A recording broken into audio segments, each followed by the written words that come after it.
Wake up, Lincoln. Come on, it's 6 o'clock. Rise and shine, rise and shine. It's time for Early Break, brought to you by Gaina Trucking. Live from Lincoln, America. Here's Jake Sorensen. Did seem kind of meh. Husker Online, Steve Sipple. Surprisingly good.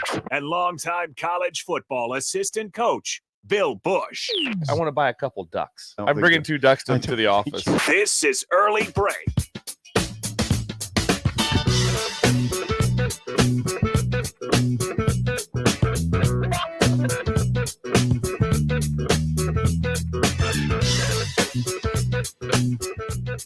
Good morning. Happy Tuesday to you. Steve Sipple and Bill Busch are out.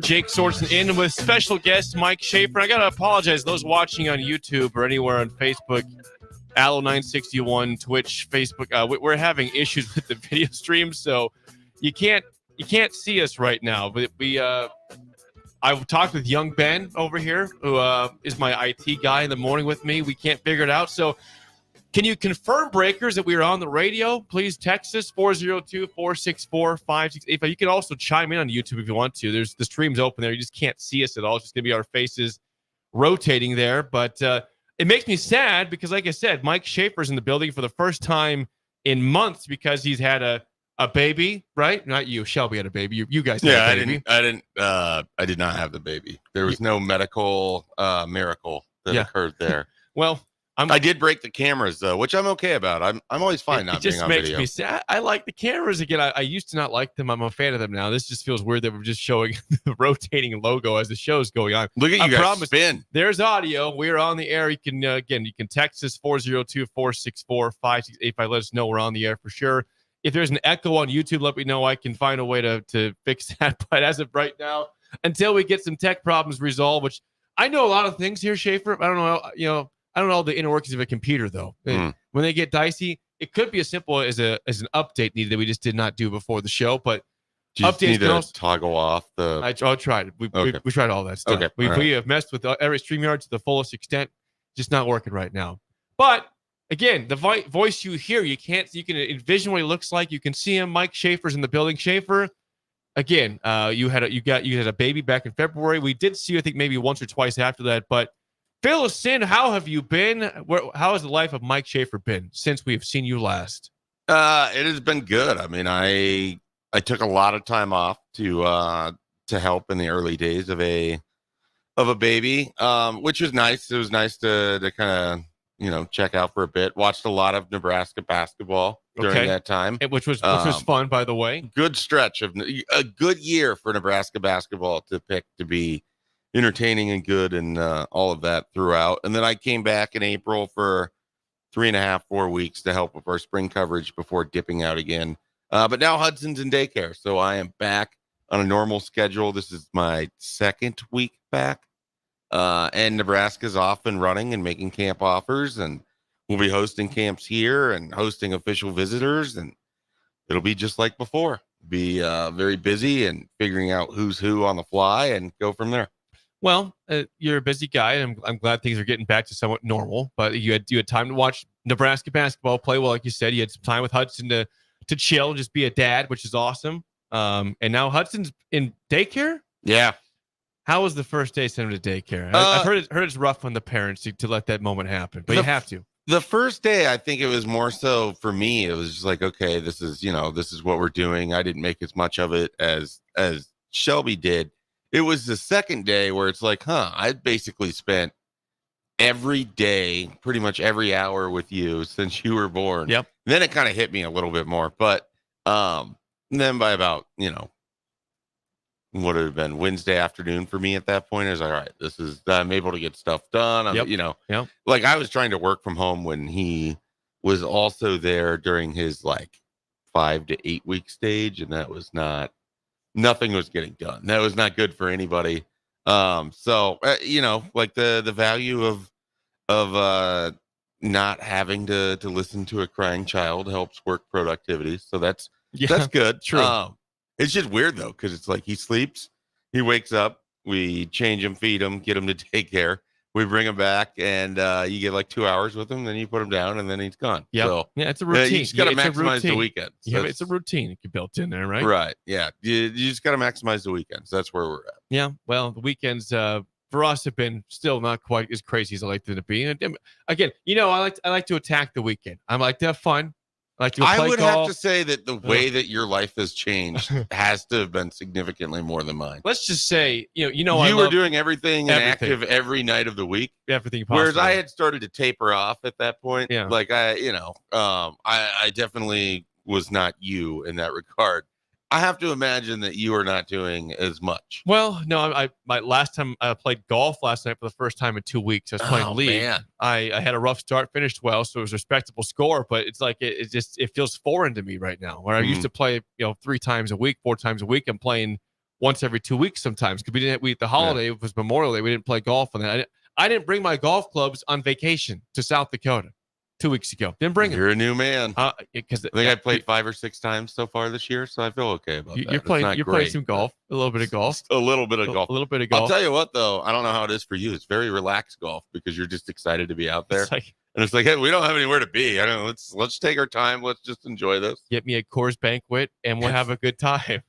We'll have a good time. Those goes down. I had one last night. It was good. Yeah, they're very good. They're always tasty. You tried to tell me for years that was the beer of choice, and I pushed back because I don't like Coors Light, but Coors Banquet is definitely very good. Yeah, I'm not. Had a couple last night. I'm not the biggest Coors Light guy either at this point, but the Banquet, they're entirely different beers. Yes. One has nothing to do with the other. Reminder: if you're just tuning in, you're trying to watch. So I'm gonna keep this update all day long until we get it fixed. If you're trying to watch on YouTube, we are very aware you can't see us. I'm trying to fix the problem. I can't really do it right now during the show because we're talking, but we will try to at some point during the show get the video fixed. But we are on the radio per everybody texting in the stream, so I know we've got sound. So let's go old school radio today. You can just listen to us and stream us and call it good.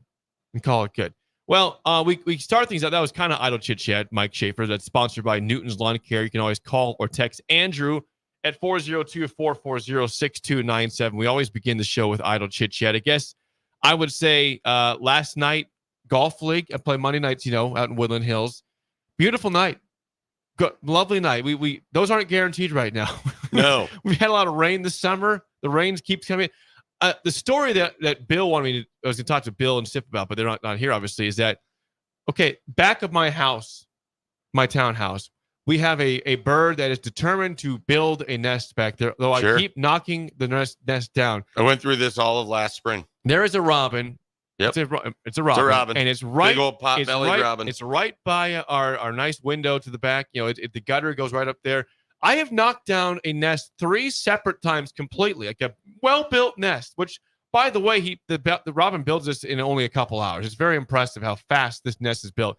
I keep knocking it down. The next day, go back up. The nest is still there. Yeah. I can't stop the robin. Is there a way to keep the robin out of my area? Yeah, there is. I went through this all without of, killing. I don't want to kill the robin. I don't want anything death. I don't want death here. Yeah.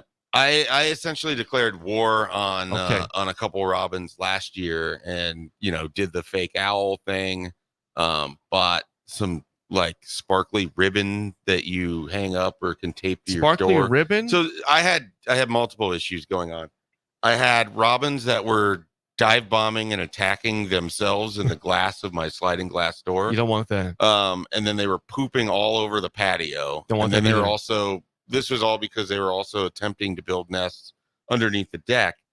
The thing that, and do you know, is there like a perching landing spot? Yeah. It's like the gutter comes down and they sit right in the perch of the gutter. Yep.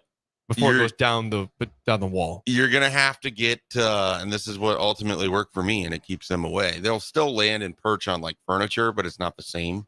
They're basically called bird spikes. They're these little plastic. Spikes. That could kill them then. No, what it does is it prevents them from being able to land. Like it keeps it from being a flat enough surface for them to land.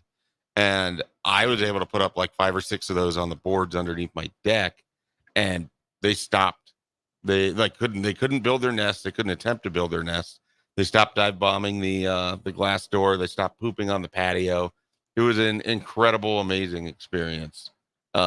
I felt like a real win in home ownership there. Yeah, I'm telling you, do. these bird spikes, they came through big for me. I actually had a few extra ones that I would have given to you, but I think I gave them to my father-in-law here recently, who's now having the same problem.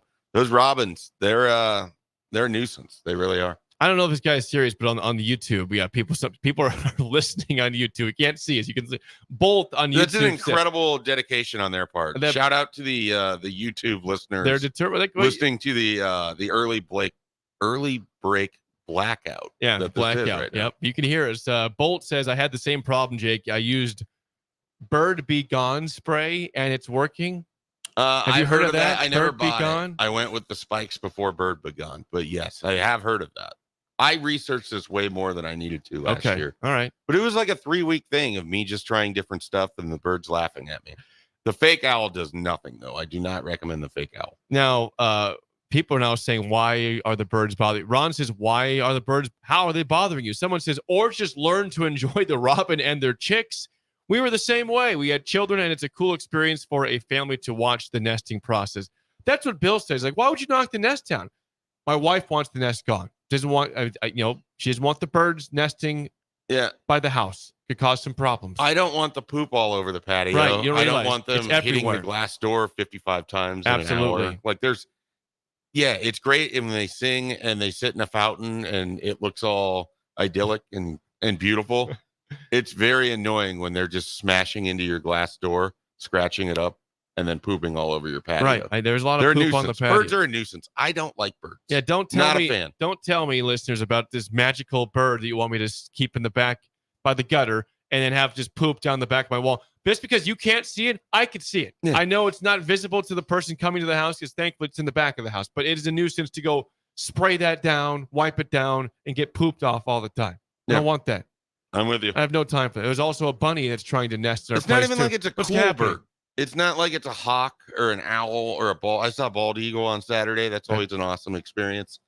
Those are great birds. Fan of those birds. They'll need a cool. bigger perch in the gutter, I think. They live elsewhere. The birds that the swallows and the robins, and they're not cool. No. They're lame. Nobody likes them. They're lame. Maybe a cardinal or a blue jay, possibly, something like that. Blue jays are definitely lame, Jake. No. Well, lame. Toronto is. Creighton. Okay, well, they're... Here you are. I don't like. You became a dad, now I don't like Creighton. Blue Jays. Wow. The actual bird itself is a good-looking bird. The team it represents it's hard north for me in to Omaha is not, differentiate. though. I just draw a hard line on it. That's fair. How about a cardinal, though? I'm not a fan of the St. Louis Cardinals. You don't have to be. I mean, an actual cardinal it's a striking bird. It's a beautiful bird. A striking bird. So I'll try to keep an update on this nest. If we use bird spikes or Bird Be Gone or something else, we'll take your submissions there. Please text them 402-464-5685. But as of right now, my wife still wants the bird gone. So I will keep knocking the nest down. She should want it gone. Wouldn't the bird take it says 3 times. Bird don't care. There's other gutters that are right next to us at the same perch that aren't going to probably have as active pushing down as what I'm doing there. There's nothing different from ours than the other ones. The birds Why don't are they care. choosing our gutter? It's where they chose to be. I guess so.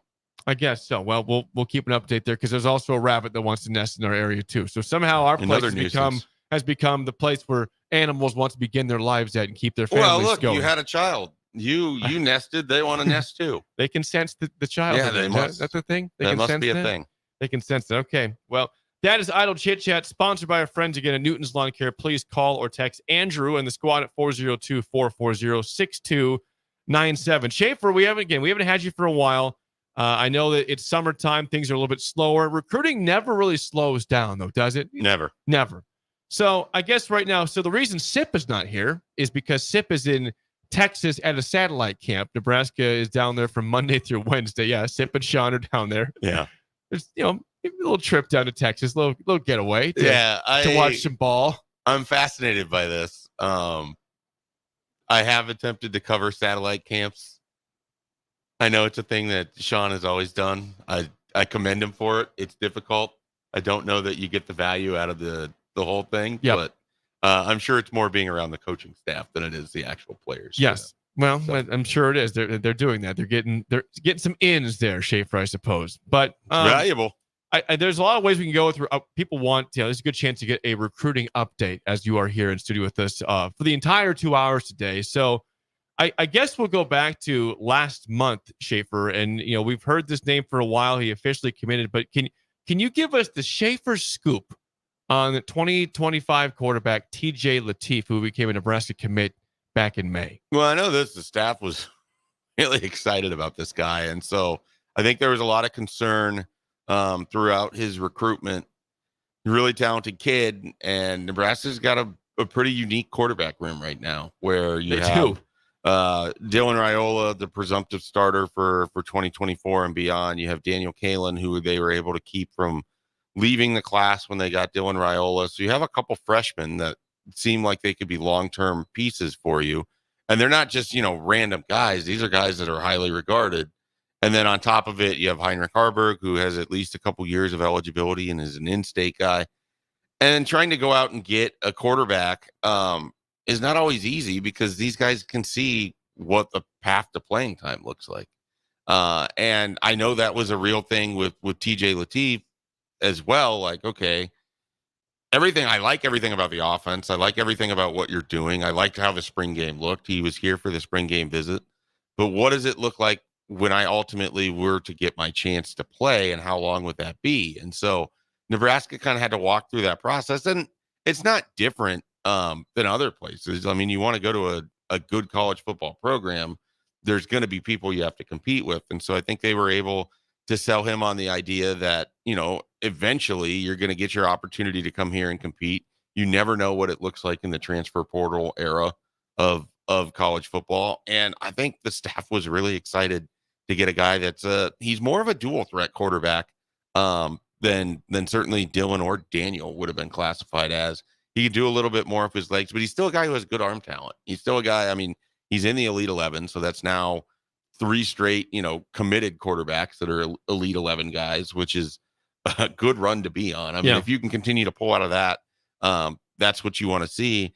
And he's someone that can, just like Dylan and just like Daniel and Harburg looked like he could do it in the spring. He can attack downfield, and that helps keep, defenses honest. And so I think they saw a really talented, really unique opportunity to add in their quarterback room, and they were able to convince him.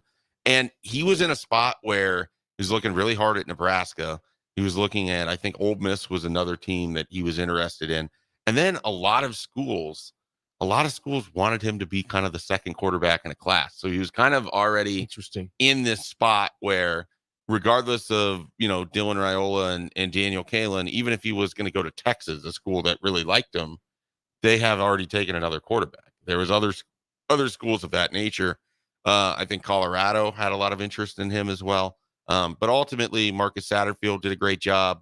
Nebraska and Matt Rule did a great job, and they were able to pick up the commitment from TJ Lateef, which is big, because this month you're going to have an opportunity to really add to that class. You need an aggressive peer recruiter, in TJ Lateef, who was here for the spring game. And you had Cortez Mills, you had Antonio Branch, you had some guys that he's continued to build a relationship with and really kind of help push Nebraska. And so I think whenever you can get that quarterback early, it helps set up the rest of your class. And I think he's going to be a big asset this month.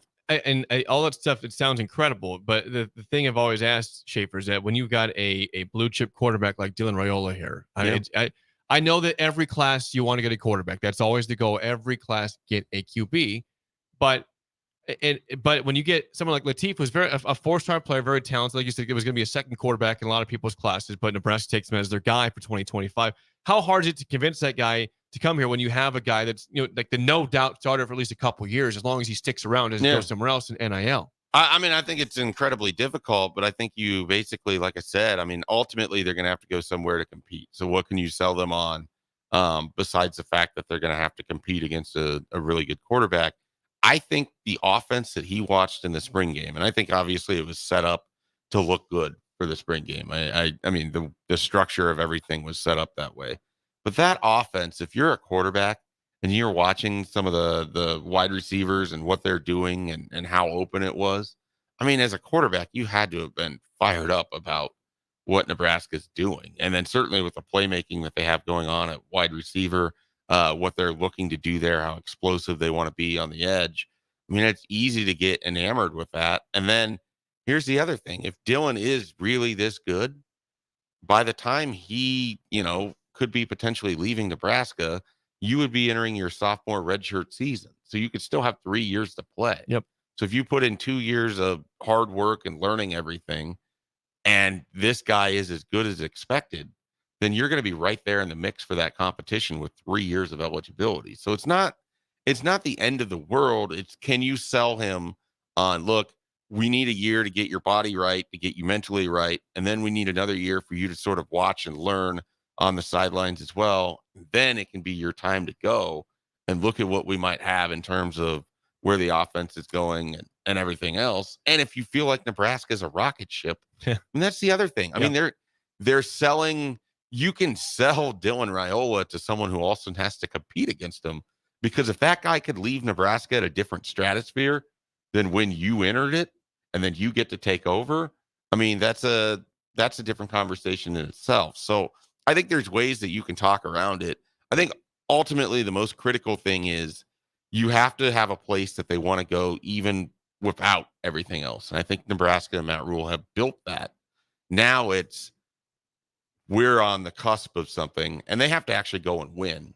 And if they're able to do that, then I think a lot of their recruiting is going to jump off even higher.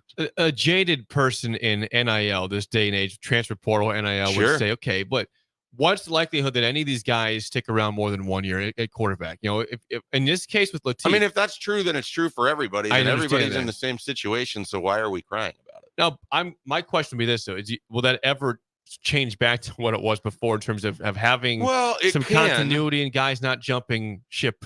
I mean, often. It can, but like, when's the last time Nebraska had continuity at quarterback? It was, we can cry about NIL, but I mean, Tristan Gebbia transferred before the season started after Adrian Martinez was named quarterback. Like a week before he would have season, started right? game 2. He would have that year. Well, it was technically game 3, but I mean, like, Breon Carnes transferred because he didn't get to be the guy and Taylor Martinez was the guy. Like, this happens. I don't want to act like NIL isn't a massive deal. It is. It absolutely is. Now, with the changes in the structure and everything, I don't know what that's all going to mean. I don't know how that's going to affect things. But there was transfers before there was NIL. There was transfers before there was the transfer portal. There were guys leaving because they weren't getting the opportunities that they wanted. Like, this all was happening.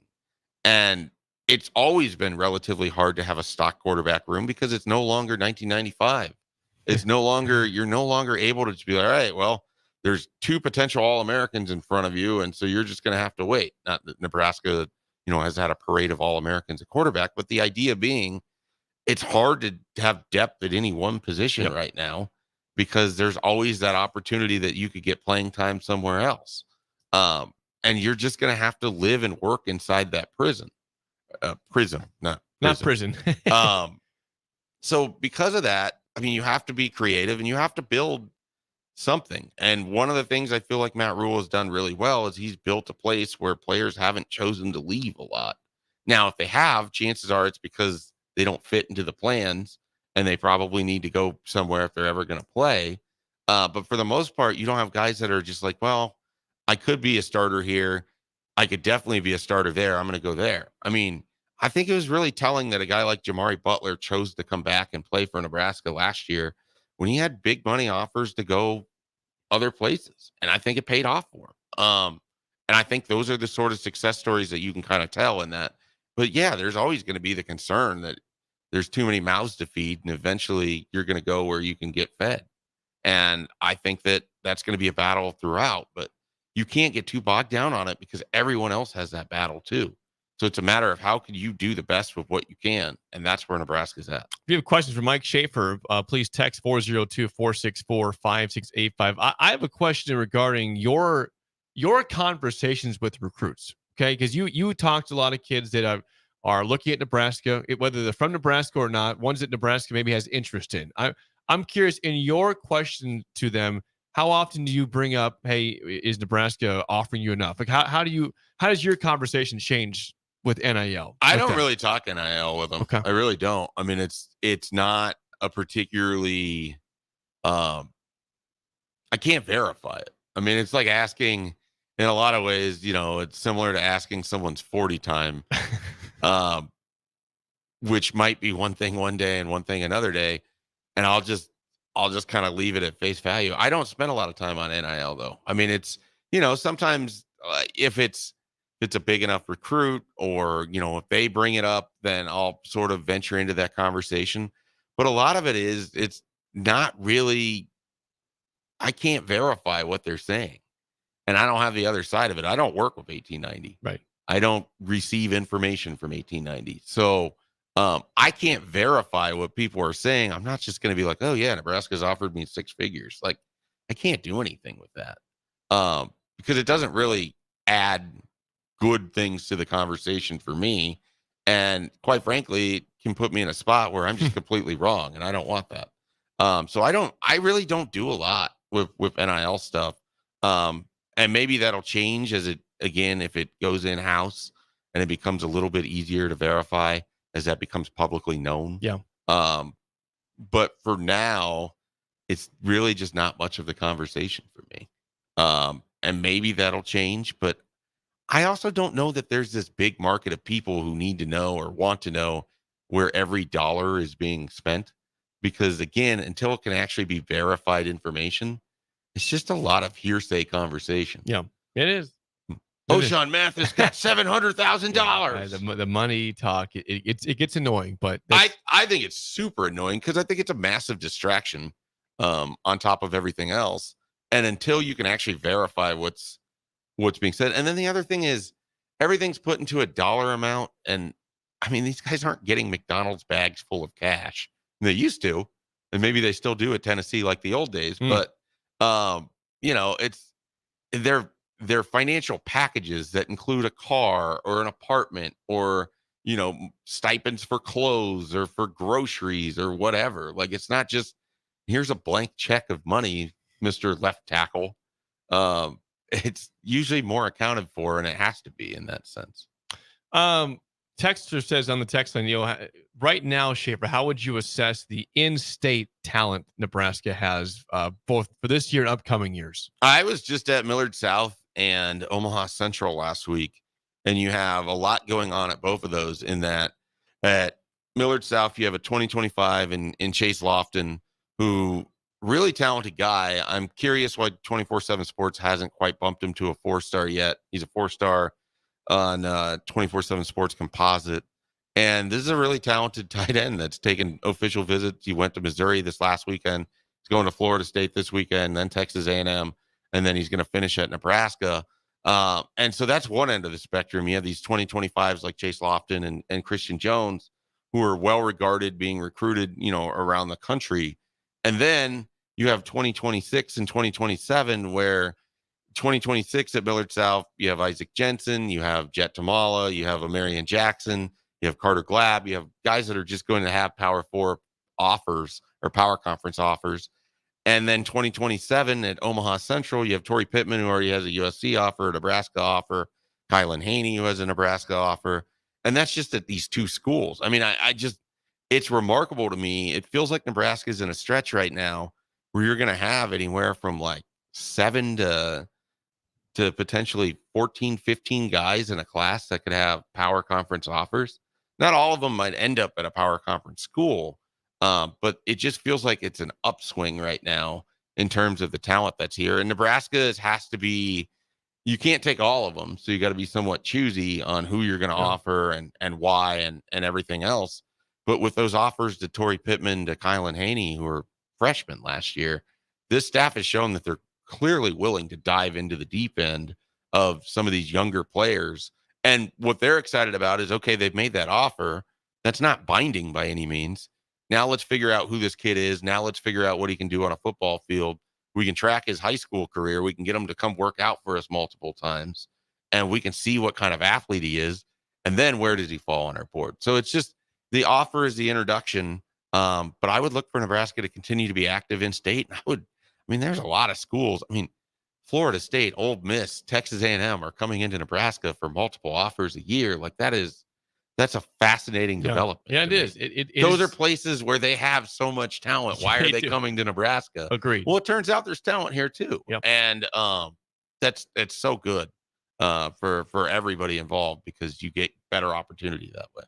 Yeah, in terms of, before we get to break, regarding Nebraska, where they're at. So it's June 4th today. Now, people like to see, see how far the class is, where it's at right now, where it ranks in the Big Ten. How would you assess the current recruiting class for Nebraska? And is it on pace? Is it slow? Is it ahead? Where are they at right now? They're probably a little behind where they'd ideally like to be. But this is the big month. This is where they could end up with double-digit commits. Or I cannot talk today. Wow. It's early. It's fine. Hey, double-digit. It's early. What are commits? Commits. Jeez. Double-digit commits in the month of June because they have a ton of visitors coming in. And a lot of guys that it feels like the Nebraska visit is the opportunity to just kind of check the box and then make the commitment. And there's, what's difficult is there's definitely going to be some competition in there in terms of, okay, well, if this guy commits, that guy might not even visit because they only have one spot left. So I think that it's going to be a really active month. They're going to certainly make some offers at camp that they have coming up. They have their first Friday night lights here this Friday, the next one next Friday. And then they have their individual camps, throughout the weekend, conjoining the two and some of the days next week. And you're going to see some really intriguing 2025s come in, and you're going to see some players potentially get offered and then asked to take official visits, just like we saw last June.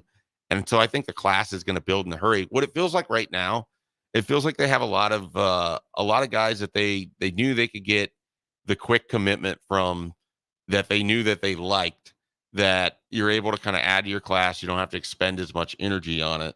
And now it's sort of the time where your Dawson Merritts and your Jamarian Parkers, your Christian Jones, those types of guys, Chase Lofton, this is where you want to make your hay. And so this is a big, big month for some of the key guys in the class.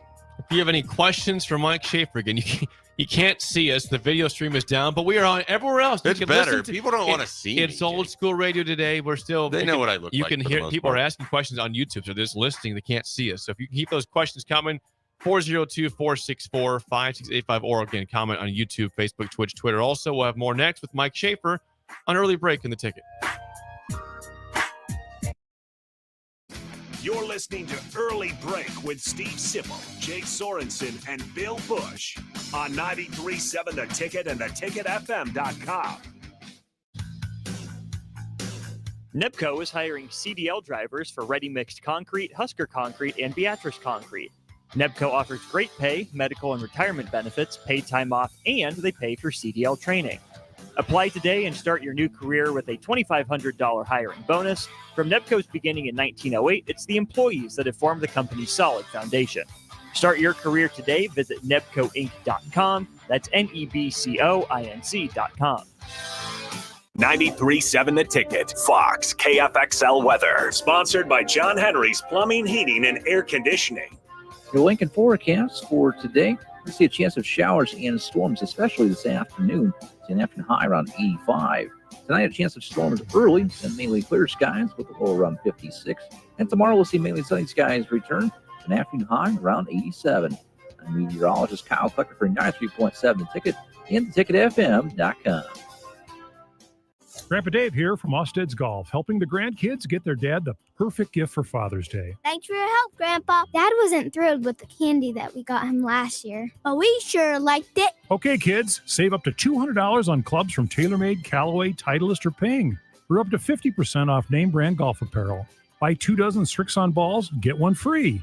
And dads love Osted's gift cards. Papa, we need a bigger allowance. Talk to your dad. Shop Osted's Golf for Father's Day.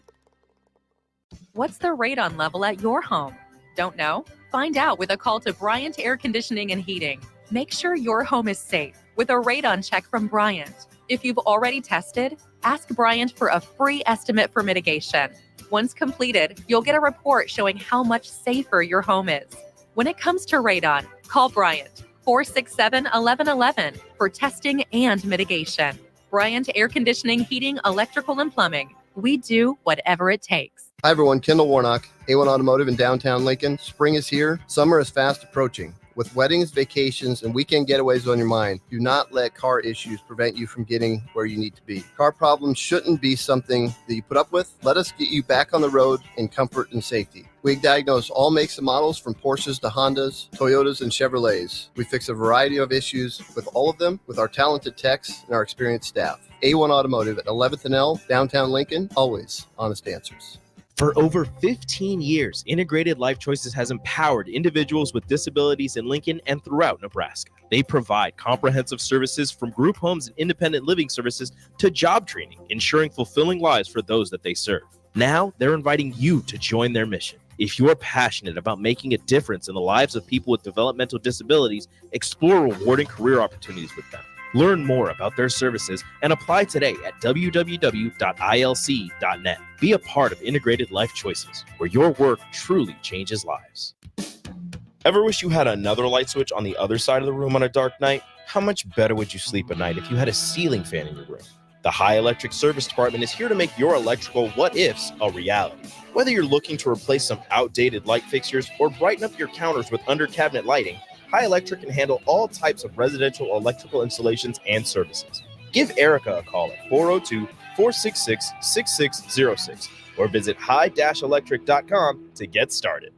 Bagels & Joe is the perfect place for breakfast or lunch in June. Try any of their delicious breakfast burritos or sandwiches for a great summer breakfast with the family. And don't forget, 10% of all caramel latte sales in June go to the Casa for Lincoln County. 4 locations in Lincoln and 1 in Seward. Bagels & Joe. Spring often marks the beginning of severe weather, which can lead to power outages.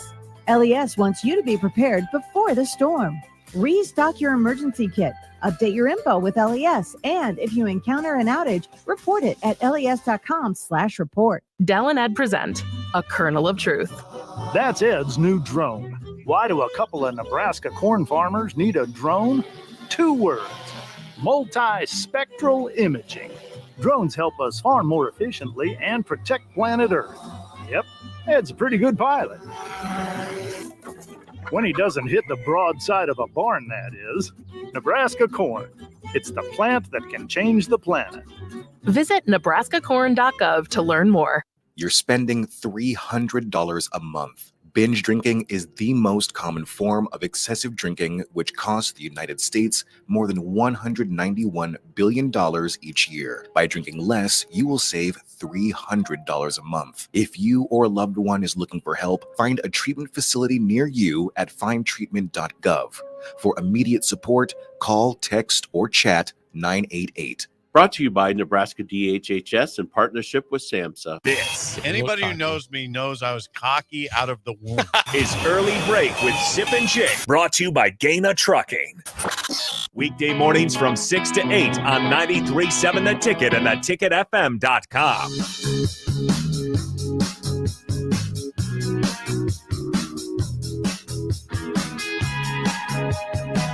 Segment 2, as always, sponsored by our friends at Beck's Hybrids, the largest independent family-owned seed company. As Bill would say, drought's over. And with all this rain may come the need to replant. Beck's offers 100% free replant on all their products, corn, soybeans, even alfalfa, because they don't just sell seed, they guarantee a stand. Contact your local Beck's rep today for more details at beckshybrids.com. Again, if you're just tuning in, Bill and Sip are not here. Mike Schaefer, 24/7 Sports, is. You can't see him or me because of video issues going on. So, which is a win for you. Embrace your win. Celebrate your win. I like seeing you on the video stream, Shay. I'm just saying. So we are old school radio today. You can listen to us on YouTube and chime in on YouTube also, and on the stream is wherever you listen to us. But you just can't see us right now until we get this worked out. But the show goes on, Shay. The show goes on. We find a way to move on. But again, if you have any questions for Schaefer, please do text us 402-464-5685. We were watching during the break, Schaefer, on the TV that showed your new quarterback for the Vikings, J.J. McCarthy, who you are a huge fan of. Big fan. Huge. Well, his star receiver got a big upgrade yesterday. 4 years, $140 million by the Vikings, $110 million guaranteed. This comes after a big offseason of Amon-Ra St. Brown extension. Jalen Waddle gets the extension with the Dolphins. We'll have CeeDee Lamb sometime soon for the Cowboys. It's the year of the highly paid wide receiver. Do you have a problem with where that market's going with that position? No. I mean, I don't. I knew that Justin Jefferson would be the top of the market. He should be the top of the market. He's I incredible. Mean, he basically almost carried Nick Mullins to a win over the Lions last December, where they had nothing else, but it was like, all right, we're going to find Justin Jefferson and throw him the ball. And that's what they did. And they were at the 20-yard lines with 50 seconds left before Mullins threw an interception in the end zone to complete that loss. But he's an incredibly talented wide receiver. They have a very good offense.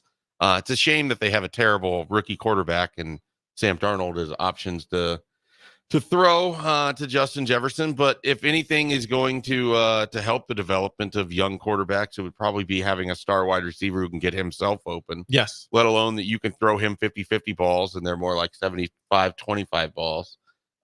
He's just a really talented guy, and he's someone that it would be a shame to let him leave your organization. It was weird during draft time. There'd be these rumors oh, what if they traded Justin Jefferson to the Patriots for the 3rd pick? And it's like, okay, so you go get a better quarterback prospect. Who's he going to throw to? You need Jefferson. And I like Jordan Addison. I think that he benefits from having Justin Jefferson as much as anybody.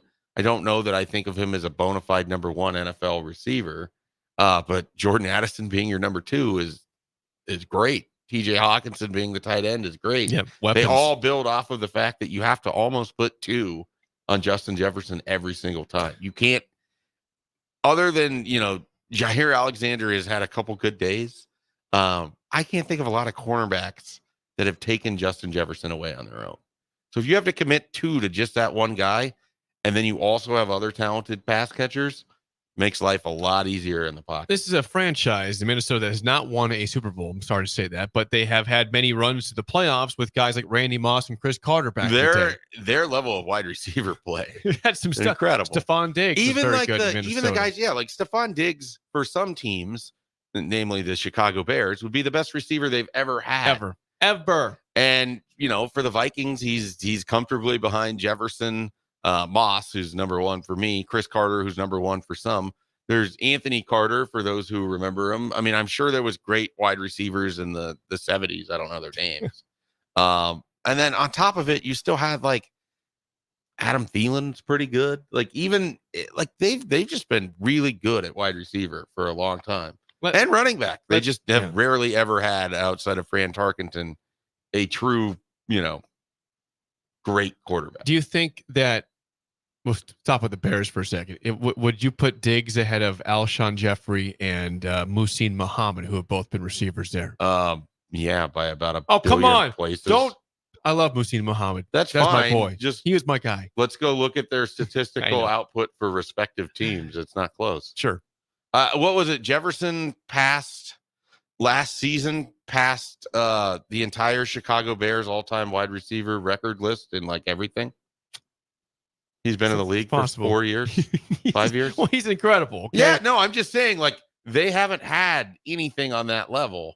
So if he's done that, that Diggs has done that too, because he's been around longer. So now this is not a dig at all at the Vikings. I saw this from Andrew Brandt yesterday. He's a sports reporter on ESPN, I believe. But he says that next year Justin Jefferson will make $35 million with this contract. I think the entire Green Bay Packers receiving core, 10 receivers, will make $12 million combined.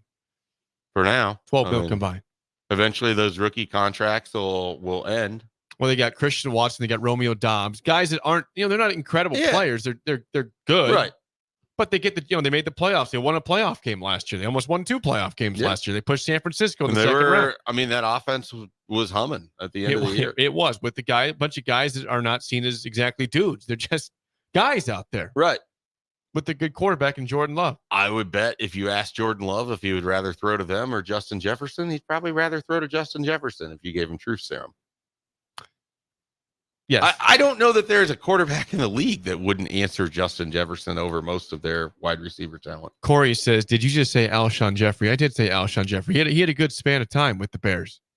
Did he not? Or was it the Vikings? The Eagles? Well, he was the Bears. Was he with the Bears? I mean, he was with the Bears. Yes, he was with the Bears. Yes. Like every Bears receiver, though, there was like one good year in there, and then they wanted to be traded immediately. Yes. Allen Robinson. Get me out of here. So yes, true. Yeah, I don't really think Alshon Jeffrey and they're not the Stephon Diggs. No. Right, okay, that's fine. Not even close. So the problem I have now, Schaefer, is selfishly as a Dolphins fan, they don't have any money anymore. They got to pay Tua still. Well, you paid 2 wide receivers. Jalen Waddle got a 3-year, $83 million extension, so he's getting paid. Now, Tyreek wants to get repaid now because he got a 4-year, $120 deal a couple years ago when he got traded from the Chiefs to the Dolphins. So he was the top paid receiver. Now, that was $30 million a year. JJ's getting $35 million. I would still say Jefferson should get more than Tyreek Hill. So I wouldn't say you can reset the market and say get paid more than Jefferson. Although every deal is made to get higher than the next big deal out there. So I'm sure he will get paid. But that's a lot of money to invest in that position. That you better turn out the results. CD Lamb could reset the market tomorrow. The way this works, he could. That'd be unfortunate because he's not as good as Justin Jefferson. Nobody is. He's the best receiver in the league. Being good isn't necessarily the qualification for setting the market. Understood. Being available and your team's necessity of having you is what sets that market. Yeah, I mean, I think the challenge for the Dolphins is, are they going to be able to build this offense? Like, so Tua's contract goes up, doesn't it? Yeah, they got to pay him. Yeah. They got to resign him here.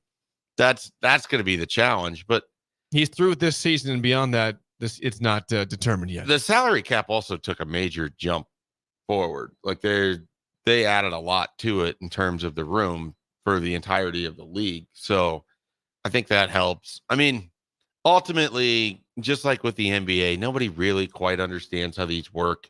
Everyone has a guy that works in their front office whose job it is to figure out how to pay someone the amount that you're paying them, but then on the books, it ends up looking like something entirely different because of the bonus structure and everything else.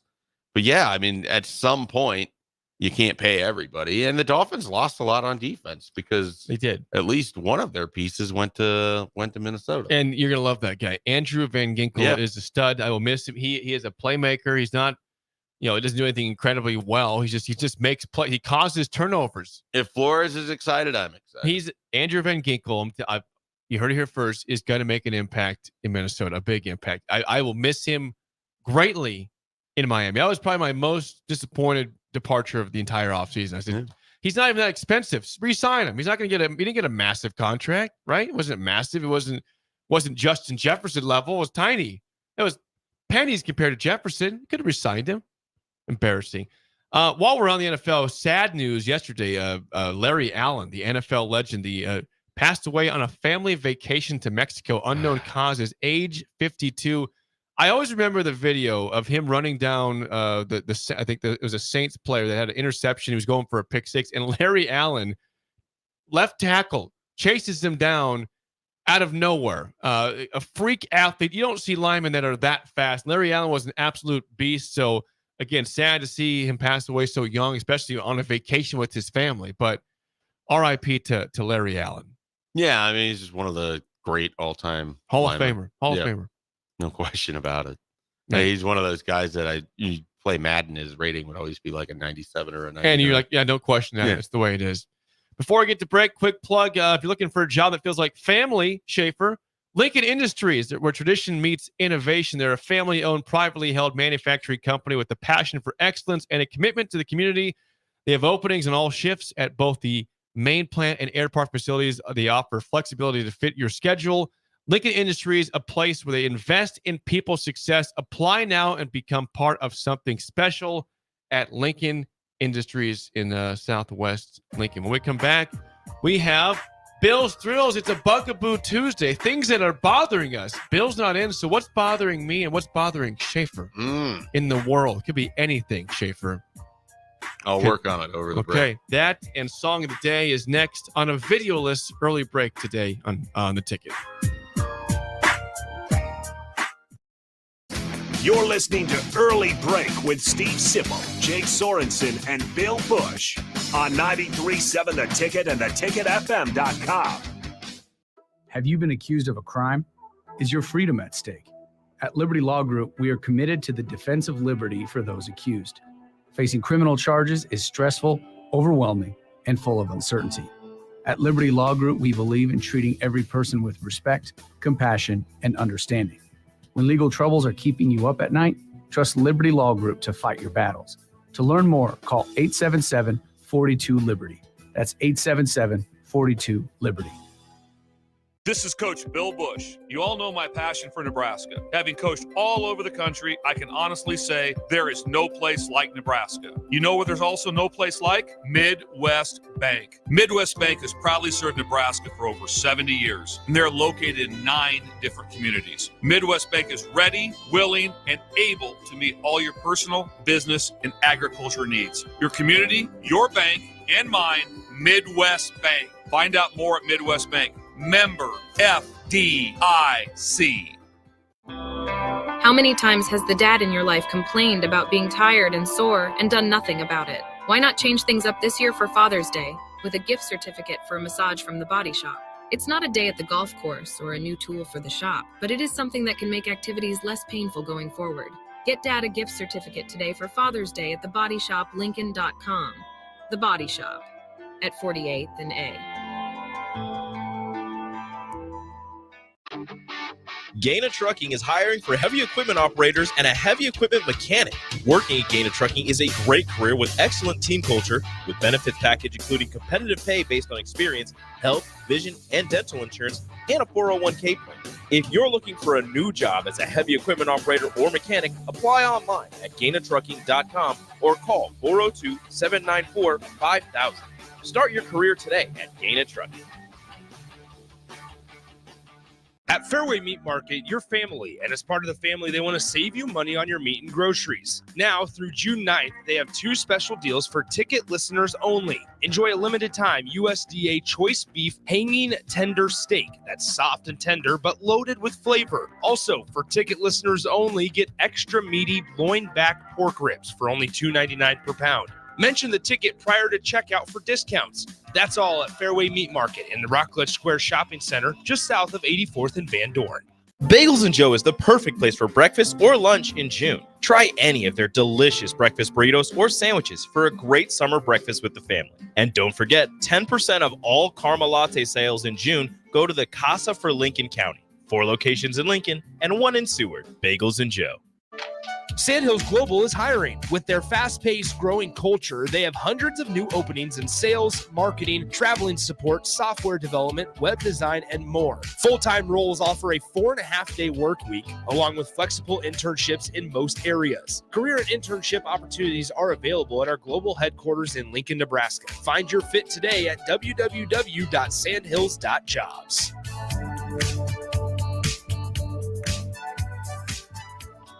For over 15 years, Integrated Life Choices has empowered individuals with disabilities in Lincoln and throughout Nebraska. They provide comprehensive services from group homes and independent living services to job training, ensuring fulfilling lives for those that they serve.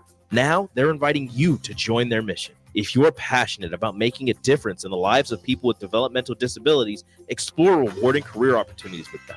Learn more about their services and apply today at www.ilc.net. Be a part of Integrated Life Choices, where your work truly changes lives. 93.7 The Ticket, Fox, KFXL weather. Sponsored by John Henry's Plumbing, Heating, and Air Conditioning. Your Lincoln forecast for today.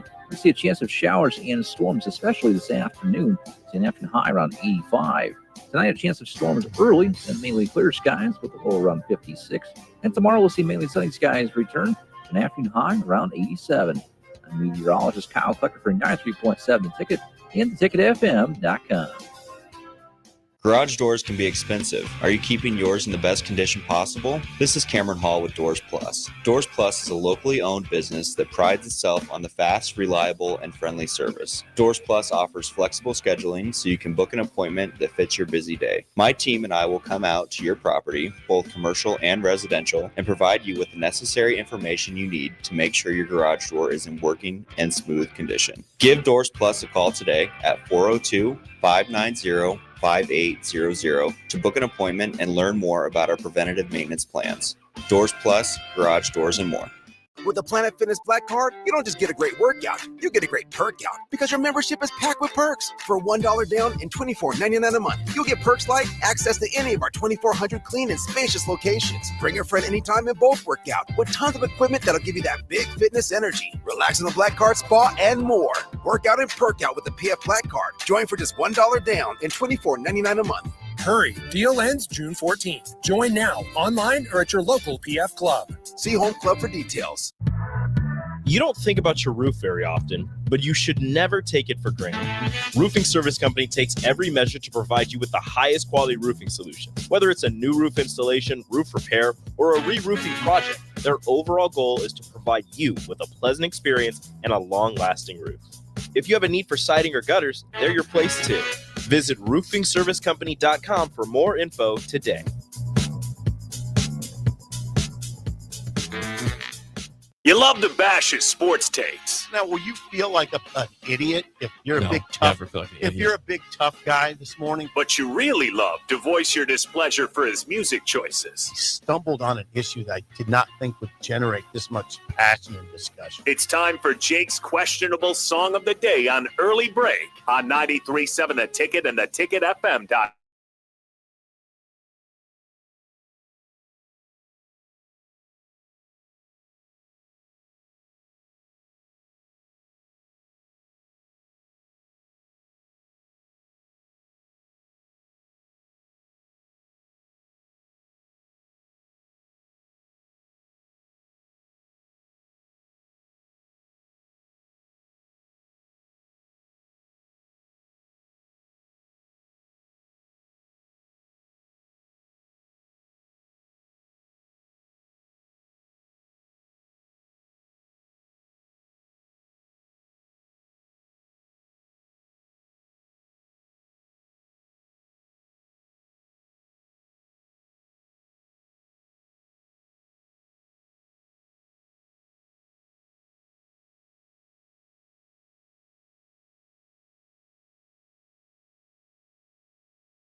Once again, your song of the day, The Kids Aren't All Right by The Offspring. 464-56851 is bad, 10 is good. Texture rating on the Sauter Heyman Jewelers song of the day. Typically, Sip and Bill would chime in here. They are both not here.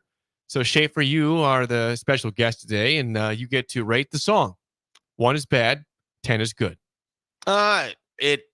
I have heard it before. I was never like a big Offspring person. I was never an anti-Offspring person. They were just a band that existed that I never got into. Mm-hmm. But it wasn't like it was bad. I mean, that feels like a solid 7. I believe that was a former rejoin of yours on the Recruiting Hour or Happer and Schaefer, one of the two. That was definitely a song you guys had. Was it? I feel like we didn't use it as much, though. Should have. It's a good start to it. I don't remember that as a rejoin. It was. I think we had an go back in the Offspring system song, and look at it. but I don't remember that being the one. That was the one. Okay. All right. So what was the score again? So I gave it a 7. Okay. I guess Ben's Just a score. 7 flat. Ben also from Columbus. It's 2 against 1. Beatrice here and 2 Columbus people in the building. Yeah. I'm look at losing that. this battle. The Columbus media takeover continues. We have to guess Ben's score. You want to guess Ben's score? Okay. I'm going to go 6.7. I'm going to go with the 7.5. 5.1. Yeah, you were closer than I was. You read Ben better than me. It's a Columbus thing. I could see where, the youth wouldn't be as enthused by it. It's not the sound of their current music. It's very different. Yeah. So, well, the Offspring doesn't do a lot anymore. Well, yeah, I mean, they're kind of done to it. This would not be considered their heyday. No, I like it when bands make a comeback though. Late, that was an early 2000s, late 90s band. We can make a comeback here. Yeah. Fastball still kicking. My boys, they made a new album. It's coming out. I got in a conversation about Fastball. At the beginning of May, I was at, it was before the Jason Isbell concert. Yeah. I was talking with some people, and somehow the song "The Way" came up. Yeah, it's a great song. And one of the best songs of all time. They couldn't name the band, and I was like, "Oh, you mean Fastball?" And they're looking at me like I had another. You.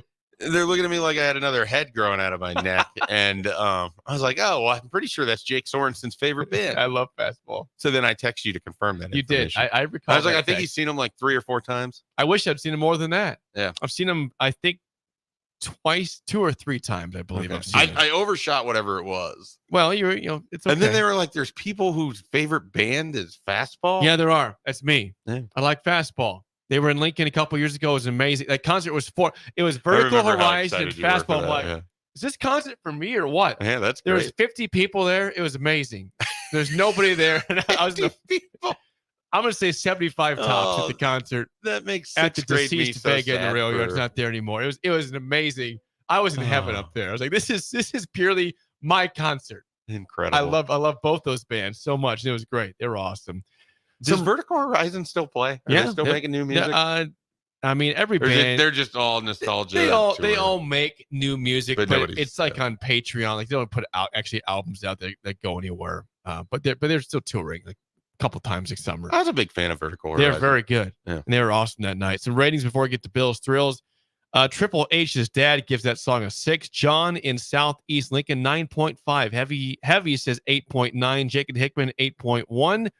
Bird Columbus is 6. Jennifer, 6. Hubby, 5.7. Ryan in California, 9.9. Whoa. That's high. Sanderson, 3 says, I've never heard that song, thankfully, a 3. Corey in Lincoln from Columbus, by the way, a 4 on that one.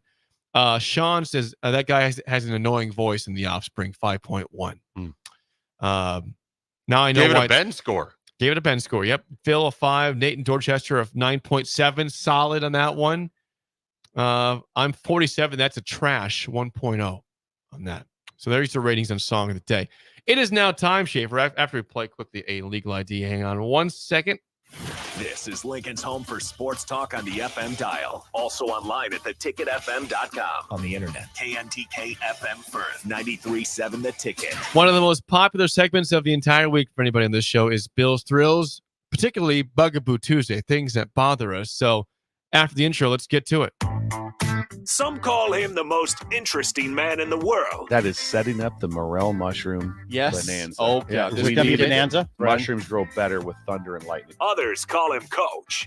But to everyone else, he's Bill. I want to get one of those military ab stimulators for us to wear during the show. You see, I sent it to you today. It's time for Bill's Thrills on Early Break.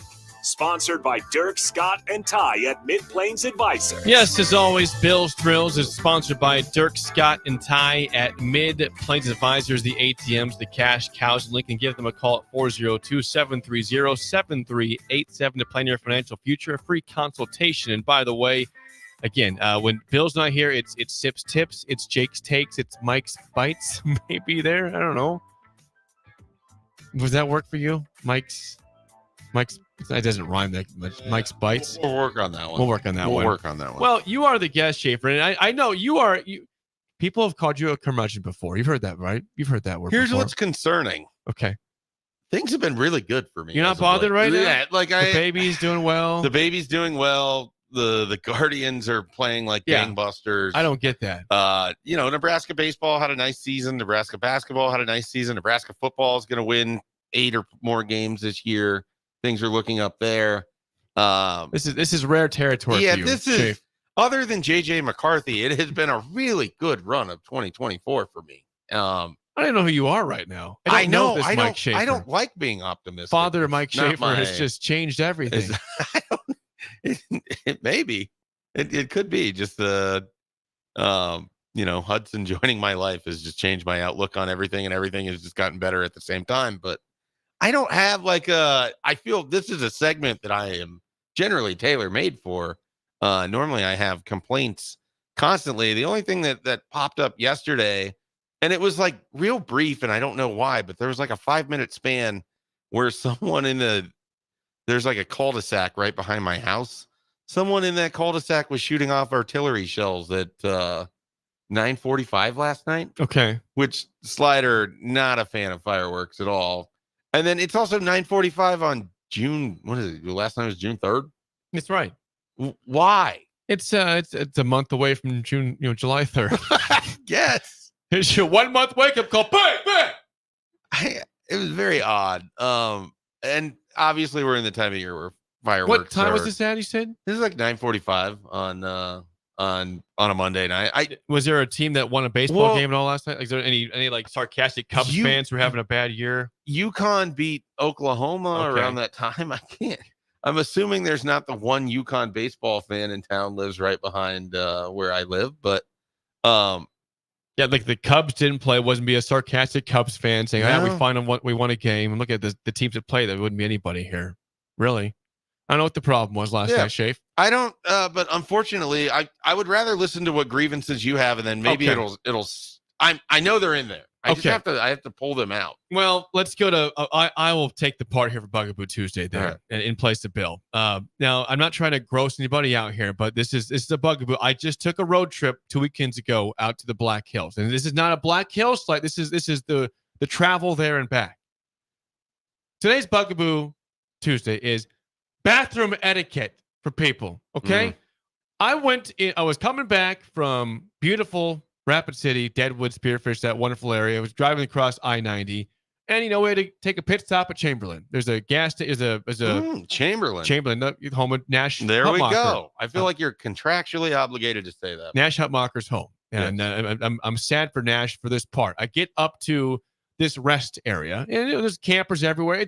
It's a popular rest area. I walk into the bathroom. It's an absolute catastrophe. There's toilet paper everywhere. I open up a stall. There's stuff. Let's just say stuff all over the wall. Yeah. In there. How could somebody possibly go into a bathroom? And this was not an animal. This is unless you want to call a person an animal. Well, and just completely wreck a bathroom and just walk away like nothing happened. Like, I've had some instances in the bathroom where I've had some moments where sure something might happen, but you know what? If I not like that, never had a blowout like that, but I also don't understand how that's even possible to have a situation where there's crap on the seat, there's toilet paper all over the floor. Like, what kind of person are you that you can't be a common person and just use the bathroom like you're supposed to and walk out? Do we have to make every place worse when we walk out? Make every place better than it was when you walked in, right? That was a big part of Scouts. If the toilet wasn't flush, then flush it when you walk out. Yeah. Don't leave it unflushed unless there's a clog. Then tell somebody what's going on here. All right? Look, I'm with you. The nice looking 100%. rest area, and they destroyed it because some idiot decided to go in there and just. How many stalls were there? There's like 6 stalls. And you could only get into one of them? I went into one. It was a disaster. Look, I just on the way out, like the second stall was also destroyed. Oh wow! So I don't know if this is somebody that had a family, had a rough serial go there. stall destroyer. Yep. I don't understand the concept. I don't get if it's something to do for joy or pleasure is to destroy a bathroom. Is this a juvenile? Is this a middle schooler saying, hey, watch this, I'm gonna go destroy this common bathroom here? That was a thing, wasn't it? And put toilet paper everywhere and just clog all the toilets. Come on, where's the decency in this world? There was like a thing, I swear the comments will back me up on this, but there was like a thing a couple years ago where public schools were having issues that their students were like destroying bathrooms because it was, I think, a TikTok challenge. Probably was. I hope if this was TikTok, then screw that. Ben's nodding. Ben's got my back here, but this was like is this what happened to me too, Ben? Was this TikTok? I doubt it. I think you TikTok challenge in Chamberlain, South Dakota. You were driving. Was this a?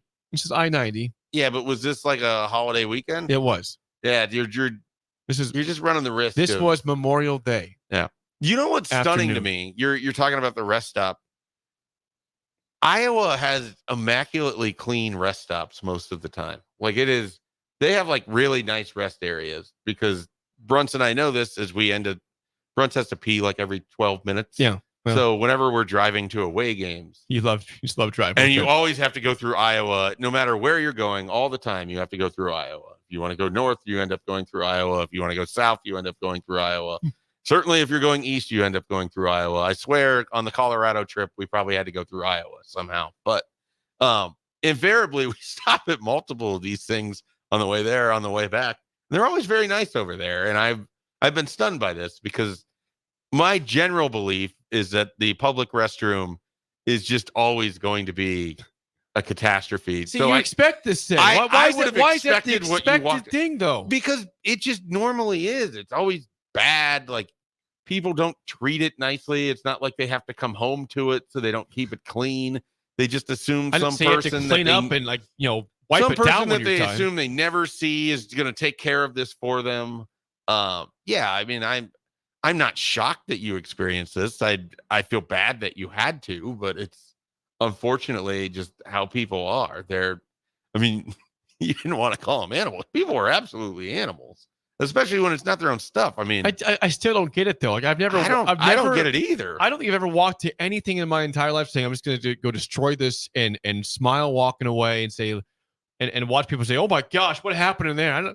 But how did that give you you've happiness? been to enough sporting events, you've been to casinos, you've been to enough places where there's like the large run of public bathrooms, and you walk by one of the stalls and it just looks like a bear. I know. A bear And I somehow said- decided to come in and sit on it and then just smear it all over the sides. And like somehow the same people who do all of that also use toilet paper, but they use 7,000 plies of toilet paper. Yes. And they're just scattered and shredded, and That's what I'm saying. I don't understand. I don't understand We've it. I'm all just saying seen it. it like doesn't even evoke a reaction out of me because I feel like I've seen it so many times. Right. But that should not be a normal thing where you say, Well, yeah, no, that I don't- happens. I don't So think that's why I brought it to the table for Bugaboo Tuesday. Can we please at least respect? You don't have to go up and use a paper towel and wipe off the sink. Just be a decent human. Yeah. Use the bathroom like not like a bear, like a human should. Don't be a bear in the bathroom. Be a decent human. Clean up after yourself, and then walk out like nothing happened. Don't leave it worse than when you found it. Yeah. Is that fair enough? That's Bugaboo Tuesday. That's Bill's Thrills, Jake's Takes, Mike's Bites, sponsored by Dirk Scott and Ty. We got to do better at than Mid Mike's Plains Bites. Advisors, the That's no ATMs, the good. cash cows in Lincoln. I hope they don't mind that I went to the bathroom stuff today for Bill's Thrills, Jake's Takes. When we come back, top of the hour, is Nebraska the Houston Texans? Is that the comparison? Why is that the comparison? We'll discuss why that's being brought up next on Early Break on the Ticket. You're listening to Early Break with Steve Sipple, Jake Sorensen, and Bill Busch on 93.7 The Ticket and theticketfm.com. You don't think about your roof very often, but you should never take it for granted. Roofing Service Company takes every measure to provide you with the highest quality roofing solution. Whether it's a new roof installation, roof repair, or a re-roofing project, their overall goal is to provide you with a pleasant experience and a long-lasting roof. If you have a need for siding or gutters, they're your place too. Visit roofingservicecompany.com for more info today. Looking for a job that feels like family? Join Lincoln Industries, where tradition meets innovation. They're a family-owned, privately held manufacturing company with a passion for excellence and a commitment to their community. They have openings on all shifts at both the main plant and air park facilities, offering flexibility to fit your schedule. Whether you're a seasoned professional or just starting out, there's a place for you there. At Lincoln Industries, they invest in their people's success, providing opportunities for growth and advancement. Apply now and become a part of something special at Lincoln Industries. Hey there, fellas. It's your girl Jordan with Sartor Heyman Jewelry. Let's talk about versatility today. Unlike flowers that wither and die or chocolates that disappear in a heartbeat, jewelry is the solid move here, guys. Yes, she will cherish it, but more important than anything, she will brag about it and brag about you. And that's what it's all about. Until next time, this is Jordan at Sartor Heyman Jewelry. Happy shopping, guys. Garage doors can be expensive. Are you keeping yours in the best condition possible? This is Cameron Hall with Doors Plus. Doors Plus is a locally owned business that prides itself on the fast, reliable, and friendly service. Doors Plus offers flexible scheduling so you can book an appointment that fits your busy day. My team and I will come out to your property, both commercial and residential, and provide you with the necessary information you need to make sure your garage door is in working and smooth condition. Give Doors Plus a call today at 402-590-5800 to book an appointment and learn more about our preventative maintenance plans. Doors Plus, garage doors, and more. Whether you like fishing together or fishing to get away, for the thrill of reeling in a big one, or just going out to have a good time, on the banks of your local pond, at a bend in a river, or on one of our many lakes and reservoirs, you'll always find the perfect place to cast a line, here, beneath Nebraska skies. Start planning your next fishing adventure today at letsfishnebraska.com. Sponsored by Nebraska Game & Parks, aired with the Nebraska Broadcasters Association and this station. Constructors is now hiring for all positions, with laborers starting at $23 and up based on experience. Constructors has immediate job openings for laborers, mechanics, bridge builders, operators, and drivers. Start your new career today. Constructors offers great pay, health, dental, and vision insurance, paid time off, paid holidays, and so much more. Join the crew today and be a part of Nebraska's oldest paving company dating back to 1908. For a complete list of openings and to apply online, visit constructorslincoln.com. Want to contribute to medical advancements and get paid for your time? Join the clinical trial at Velocity Clinical Research. Participants can receive compensation, access medicines in development, and get study-related care at no cost. No health insurance is needed to join. Find a study near you at velocitytrials.com. Help shape the future of medicine. Visit velocitytrials.com. Without a strong IT partner, your business ends up overspending, underperforming, wearing too many hats, complicating your work, and more. Applied Connective Technologies can help with experts in every facet of technology. If it plugs in, powers on, or charges up, they're your people. Imagine being able to call one team for all your technology solutions rather than a village of vendors and providers. For all your needs in managed IT and cybersecurity, phone systems, physical security, infrastructure, and audio or video, head to appliedconnective.com to better your business today. Unearth the secret to long-lasting tires at Tread's Central Tire Pros, a league apart in commitment, service, and expertise. This isn't just about rubber meeting the road, but trust, safety, and surety converging in perfect harmony. This is where expectations are exceeded every time. Make your appointment today at Tread's Central Tire Pros, just south of Cortland on Highway 77, or visit our website to explore our services. Remember, when it comes to tires, choose Tread's Central Tire Pros because we tread differently. Bagels & Joe is the perfect place for breakfast or lunch in June. Try any of their delicious breakfast burritos or sandwiches for a great summer breakfast with the family. And don't forget, 10% of all caramel latte sales in June go to the Casa for Lincoln County. 4 locations in Lincoln and 1 in Seward. Bagels & Joe. Wake up, Lincoln. I overslept. Damn rooster didn't crow. It's time for Early Break, sponsored by Midwest Bank. Live from Lincoln, America. Here's 93.7 The Ticket's Jake Sorensen. I'm wrong, but I'm not. Husker Online, Steve Sipple. If I were a feral cat. And longtime college football assistant coach, Bill Busch. You get one team. Mine's the Houston Oilers. I'm not the Texans and I'm not the Titans. So I'm out. This is Early Break.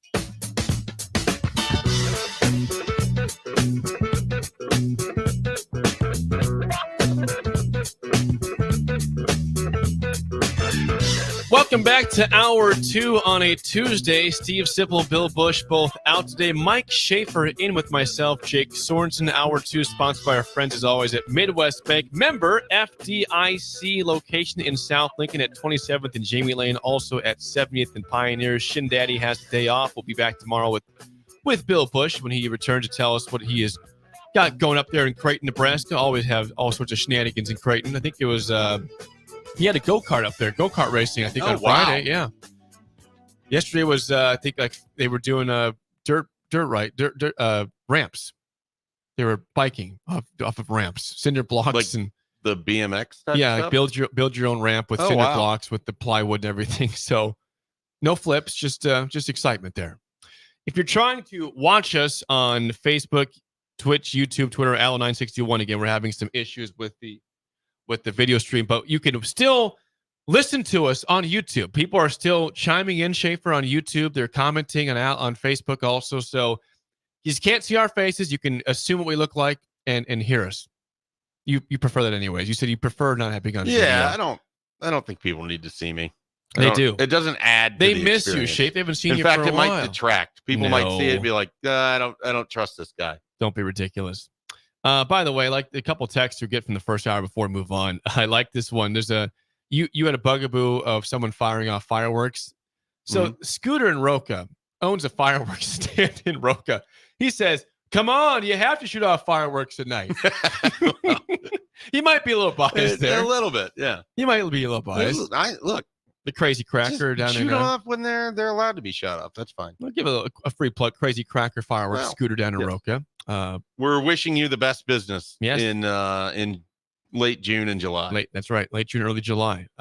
Someone else said, someone says, by the way, to my bugaboo, someone says, "Thank you for stopping in Chamberlain. Sorry for your experience. Always go to a business in the summertime. Way too many people on I-90 in the summertime. I used to own a campground and a convenience store. It always amazed me." So, listen, I was thrilled to stop in the home of Nash Hutmacher in Chamberlain. Just disappointed in the rest stop situation. Beautiful looking rest stop on top of the hill. Looks great from the outside, but some Neanderthal walked in there and decided to ruin it. That's a bugaboo to me. Stand by that. Yeah, well, I don't think people would oppose your bugaboo there. Eric says we'd rather see Slider than Schaefer on the video stream. I think that's fair. I haven't seen any pictures or video of Slider for a while. How's he doing with the baby? He's insanely jealous of the baby, but otherwise doing well. Okay. Hudson is starting to follow Slider around the room with his eyes and track what he's doing. Okay. It's great because you'll just get these huge smiles out of him when he locks in on the Slider's just indifferent. Slider, I try to set Slider or try to set Hudson next to Slider. Slider just get up and move. He's just giving him. Yeah. It's been kind of fun. Yeah. Initially, he was like, didn't care. He didn't understand this thing will go away. And then he was sort of intrigued. But in the early days, as you know, a young child offers little to nothing. Yeah. In those first few weeks. That's true. And then now that that Hudson can reach out, he can actually pet him. Slider wants nothing to do with it. So I don't know. Yeah, he's doing fine. Dogs and he's babies, doing fine. Beautiful combination. He was excited to go for a walk yesterday. He's always excited to go for a walk. Didn't Slider always give a bunch of side eye to you, like this? Was that? I thought he gave you side eye. I think you posted a picture once. He had this incredible side eye going on. Yeah, what's this guy he's definitely done that. I mean, he also just has a strong sixth sense for. I'm not even making noises. He knows when I'm angry about something going on sports wise. Yeah. So, yeah, he's got good intuition. But that's good. He's very jealous of Hudson. That's very good. jealous. That's good. Well, again, you can always call our Texas 402-464-5685. Any questions for Mike Schaefer, who's in studio for the first time in several months on the show? You gave us some good intel in the first hour regarding Nebraska football, where they're at. If you have any questions, please send those to us at 464-5685. I saw this yesterday, Schaefer, this is actually from later in May, but FanDuel was doing a comparison of the last 3 years NFL teams to college teams. In Nebraska was the comparison with the Houston Texans, which I think if we're going off with the trajectory, that's exciting because Houston's on the way up with CJ Stroud, and they got Stephon Diggs now on that team. They've got some great, Nico Collins has had a breakout year. You love the head coach, D'Amico Ryan's done a great job in very short time in Houston.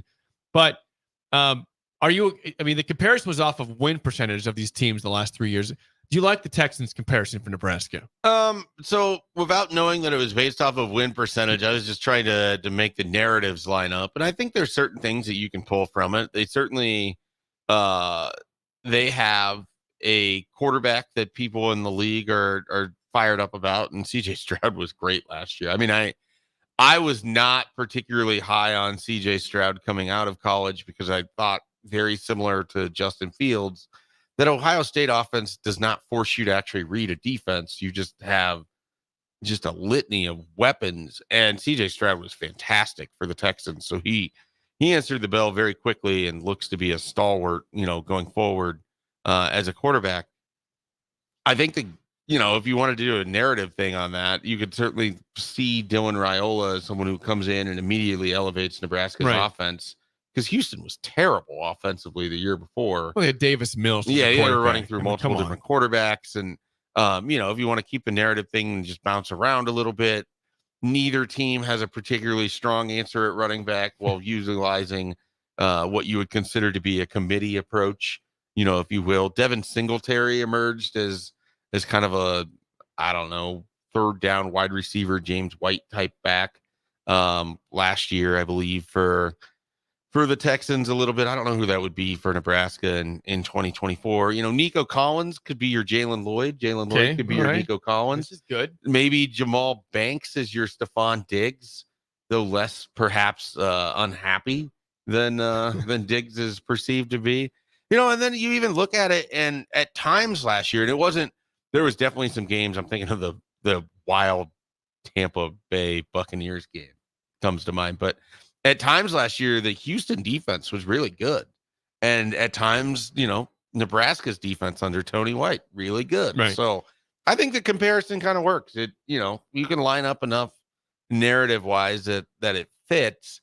Now, will Nebraska make that big jump? I think they will. I mean, I've been sort of table pounding Nebraska since coming back to work in April and sort of getting a survey of things. And then the spring game, obviously, I think everybody saw what it could be with the passing offense. Won't be that easy all the time, but I think the arrow's up for both of these. Yeah, so to me, it works. The Texans won a playoff game last year. Yeah, I don't know if I'm ready to say that Nebraska's going to win a playoff. No, that'd be very tough. Much tougher to do that in college football than is NFL, with the amount of teams that was a surprising playoff win to me, by the way. The Browns suck. I mean, I expected the Browns would be able to come in and the Browns were playing well. Like they were like Joe the dark Flacco, horse right? team. Well, he was like 40 years old. Yeah, well, he was playing well. I understand that. Yeah.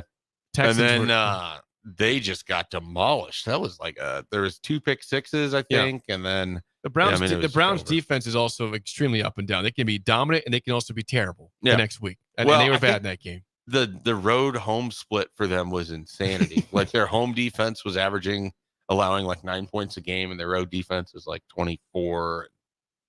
What are you going to do? Yeah, what are you going to do? Okay, regarding Nebraska, so you say you're high in the Huskers this year. Nebraska's over-under was, we haven't heard this from you because the odds have come out since you've been on the show last. Nebraska had 7.5 wins as their odds in terms of Vegas, I believe is what they're said, which puts them comfortably in a bowl game. Obviously, no 8-4 or better. No West Division. It's just one big conference of 18 which teams. I like, by the way. You think 8-4 is or better is Nebraska's record this year? Yeah.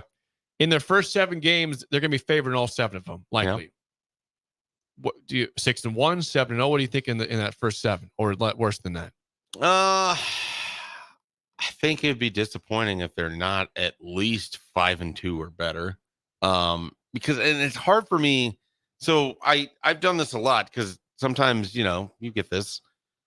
You're just sitting there and you have a lot of time to think. Yeah, you're just holding a baby that needs to sleep, and you can't really go anywhere, and you can't really do anything, and you don't really want to watch anything because the baby needs to sleep. But you have an opportunity to think, and I have thought about Nebraska's schedule quite a bit.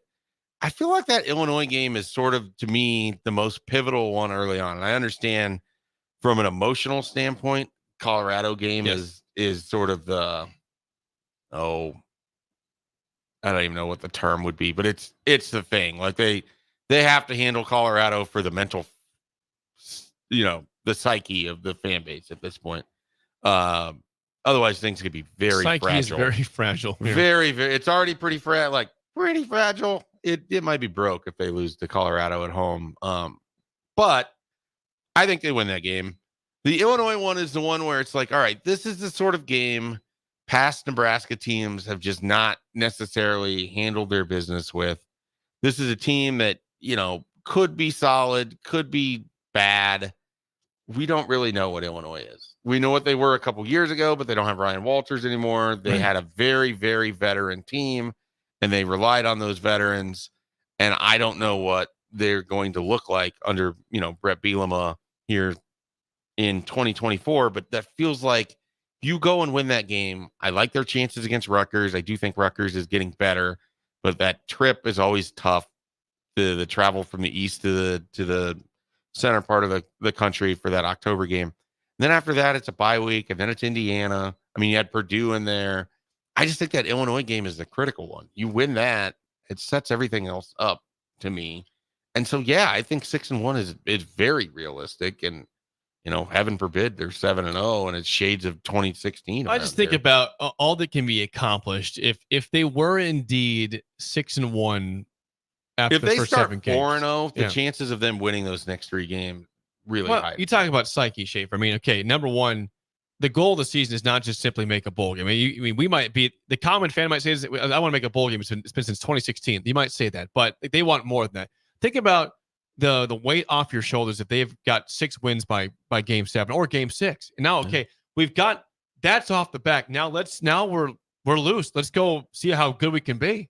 We know we're going to the postseason in some regard. Can we be the surprise team now in college football? Which, by the way, is hard for them to be because everyone's calling that right now. Yeah, they're very, very trendy. I mean, you got that's why I got in early in April. Joe Platt has them at 22. I mean, On 3 has them at 5. I mean, 25. Everybody has them 5. 20, all right, 25. Simple. Let's dial it down here a little bit. On 3's get they're everywhere you look, they're either 22nd to 25th or barely outside the rankings. So everyone's forecasting them to be pretty good this year, respectable. Which kind of is like, I want to be the team that sometimes is surprisingly, is a huge surprise. Well, that opportunity was last year. It was. It didn't happen. And they could not finish games. They did not have enough offensive pieces by the end of the year, and they could not finish games. But they were a good enough team to be a top 25 team last year. I really feel that way. They just didn't finish games. I mean, you look at it. The entire month of November was just constant pain and reminder of, we're not there yet. To me, there was no discernible difference talent-wise of what they were and what Iowa was. Iowa managed to finish all of those games to go, 10-2? 10-2 somehow. Deacon Hill or whatever his name was. Yeah, it was Deacon Hill. The linebacker playing quarterback. Yeah, I mean, they were able to do what Nebraska could not, and that's what Nebraska has to figure out. And the recipe hasn't been that difficult, but I think they have the right pieces in place, and certainly I think the bump that they get from competent quarterback play, that's going to open up the rest of their offense to make them a little bit more dynamic. I think the defense is going to be solid. I don't know that I don't think they're like a top 25 unit on the face of it, but I think because they play in the Big Ten, they're going to be a challenge for the rest of those Big Ten offenses. And you can take advantage of that. Take advantage of your schedule. They should take advantage of the fact that it's going to be UCLA's first go around. Yep. They should take advantage of the fact it's going to be USC's first go around. Those teams are going to struggle because of the conference and the style of play. It's so different. Well, than what they're used to. I think, and Nebraska needs to put themselves in position to take advantage of that. You're potentially now. I'm not saying you'll be favored at Iowa. I think that you might be underdog, but you're looking at a season, a schedule where you probably are going to be an underdog only maybe twice, maybe 3 times. Yeah, be for sure. USC probably. USC and Ohio State because those are road games. And then maybe Iowa or Wisconsin. Maybe Wisconsin. There's some buzz about Wisconsin. I'm not seeing the buzz. I'm not hearing the buzz about Wisconsin. Really? They're over runners at 6.5. Yeah. 6.5. Maybe it's more the internet buzz about Wisconsin. I mean, the message board buzz I think about they're Wisconsin. curious about Van Dyke, the quarterback. Allen is gone, of course, the running back. Is Malusi back there or not? Who's the running back now? I don't know. Does it matter? They'll find somebody. They'll find somebody. They always do. Speaking of the Texans and Nebraska comparison, they have the running back that also kicked for them. Yes. He was a Wisconsin guy. Daria Agunbawale. Yeah. See, even when they had that guy, Nebraska couldn't beat him. They couldn't. No. I think that. I mean, I really think 8-4 should be. It won't be, but it should be the floor for this team. Like, I really do. I think they have that kind of schedule. I think they have that kind of talent. Before we get to break, Schaefer, you and I both know that IT is very important. It's important for us today. Yeah, I was going to say, is this an, it's not a shots fired, just a notice for people here. It's important here. Yeah. IT is very important. Nebraska's preferred technology partner, Schaefer, is Applied Connective Technologies. They're based out of Albion. They have a Lincoln office, though. They're great people. We met them here. They're awesome. From County. Yeah, from Knox to Knuckles, Hitchcock to Holt. They are in all 93 counties. That's impressive. Applied Connective Technologies. They're a great squad. They offer managed IT, cybersecurity, phone system, physical security, audio, video, infrastructure, and more. If you are a business owner or at a company that maybe could get an upgrade in IT, it's tough for you to get a hold of your IT. But for us, it's 6 in the morning. It's just tough to get a hold of them here. We have good IT at the Ticket. But if you're having issues getting a hold of your IT, please go to Applied appliedconnective.com. Call 866-358-0109. Again, appliedconnective.com. You don't have to be stuck with your IT. Do something about it and go local. All 93 counties in Nebraska have Applied Connective Technologies. Doing it big. When we come back, we will have what's on the rundown next? The College Football Hall of Fame ballot is out for 2025. Are there any for sure slam dunks, guys who are fringe potentially in there? Isn't recently retired Nick Saban on the ballot? He's a no-doubter there. Yeah, that's your slam dunk. Hey, anybody besides Nick Saban? We'll discuss that next in an early break in the ticket. You're listening to Early Break with Steve Sipple, Jake Sorensen, and Bill Busch on 93.7 The Ticket and theticketfm.com. Gaina Trucking is hiring for heavy equipment operators and a heavy equipment mechanic. Working at Gaina Trucking is a great career with excellent team culture, with benefits package including competitive pay based on experience, health, vision, and dental insurance, and a 401k plan. If you're looking for a new job as a heavy equipment operator or mechanic, apply online at GainaTrucking.com or call 402-794-5000. Start your career today at Gaina Trucking. This is Brad with Midwest Bank, proudly serving our Nebraska communities for over 70 years. We're a community bank, making local decisions, supporting local organizations, and helping local businesses and farms succeed. We are dedicated to serving our clients and helping them meet their financial needs with sound, innovative banking solutions. From an array of checking and deposit accounts, cash management services, to small business, real estate, and ag lending. We're here for you. Your community, your bank, Midwest Bank. Find out more at midwestbank.com. Member FDIC.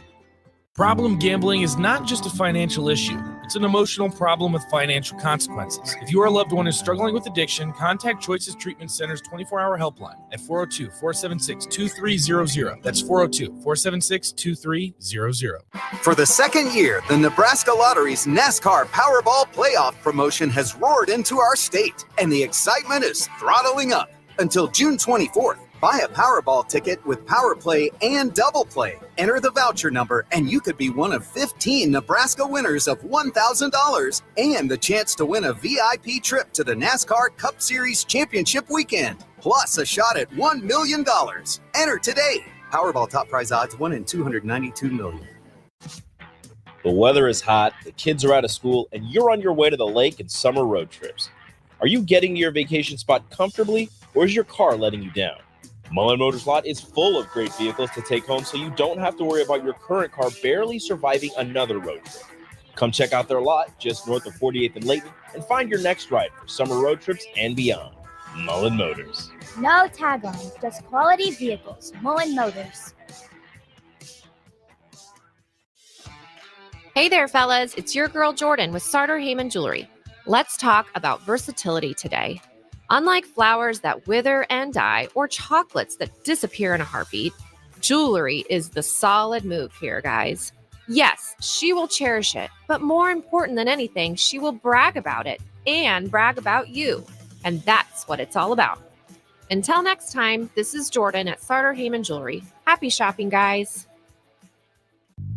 Hi, my name is Molly Party. I'm a realtor with MP Dodge Real Estate. I'm a newly licensed agent and considered numerous brokerages before deciding on MP Dodge. I chose the company that gives me the most support in my new career, plus guidance and encouragement along the way. MP Dodge has a unique mentoring program for new agents. It's helped jumpstart my career and has a supportive management team and administrative staff. So if you're contemplating a career in real estate, look no further than MP Dodge. It will be the best decision you make.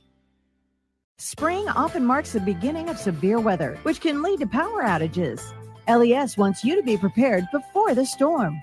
Restock your emergency kit, update your info with LES, and if you encounter an outage, report it at les.com/report. Your home is your empire. Protect it with Empire Fence. Get a free instant quote with the online estimating tool at empire-fence.com. See an upfront estimate with no hidden fees. An Empire fence can provide privacy and improve the appearance of your home. Keep kids and pets in or out of your yard. Increase security and add value to your property.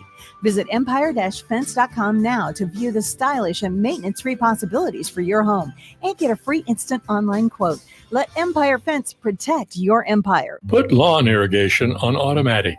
Think Judson Irrigation for worry-free service to Lincoln homeowners and business community. Judson Irrigation will turn on your sprinkler system in the spring, repair or redesign as needed, and turn it off in the fall. For service to orphan sprinklers, remember Judson Irrigation. They'll never forget you. Call the Judson Irrigation Orphanage 402-420-6277 or judsonirrigation.com.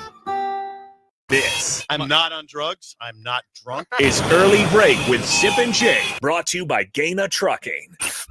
Weekday mornings from 6 to 8 on 93.7 The Ticket and theticketfm.com.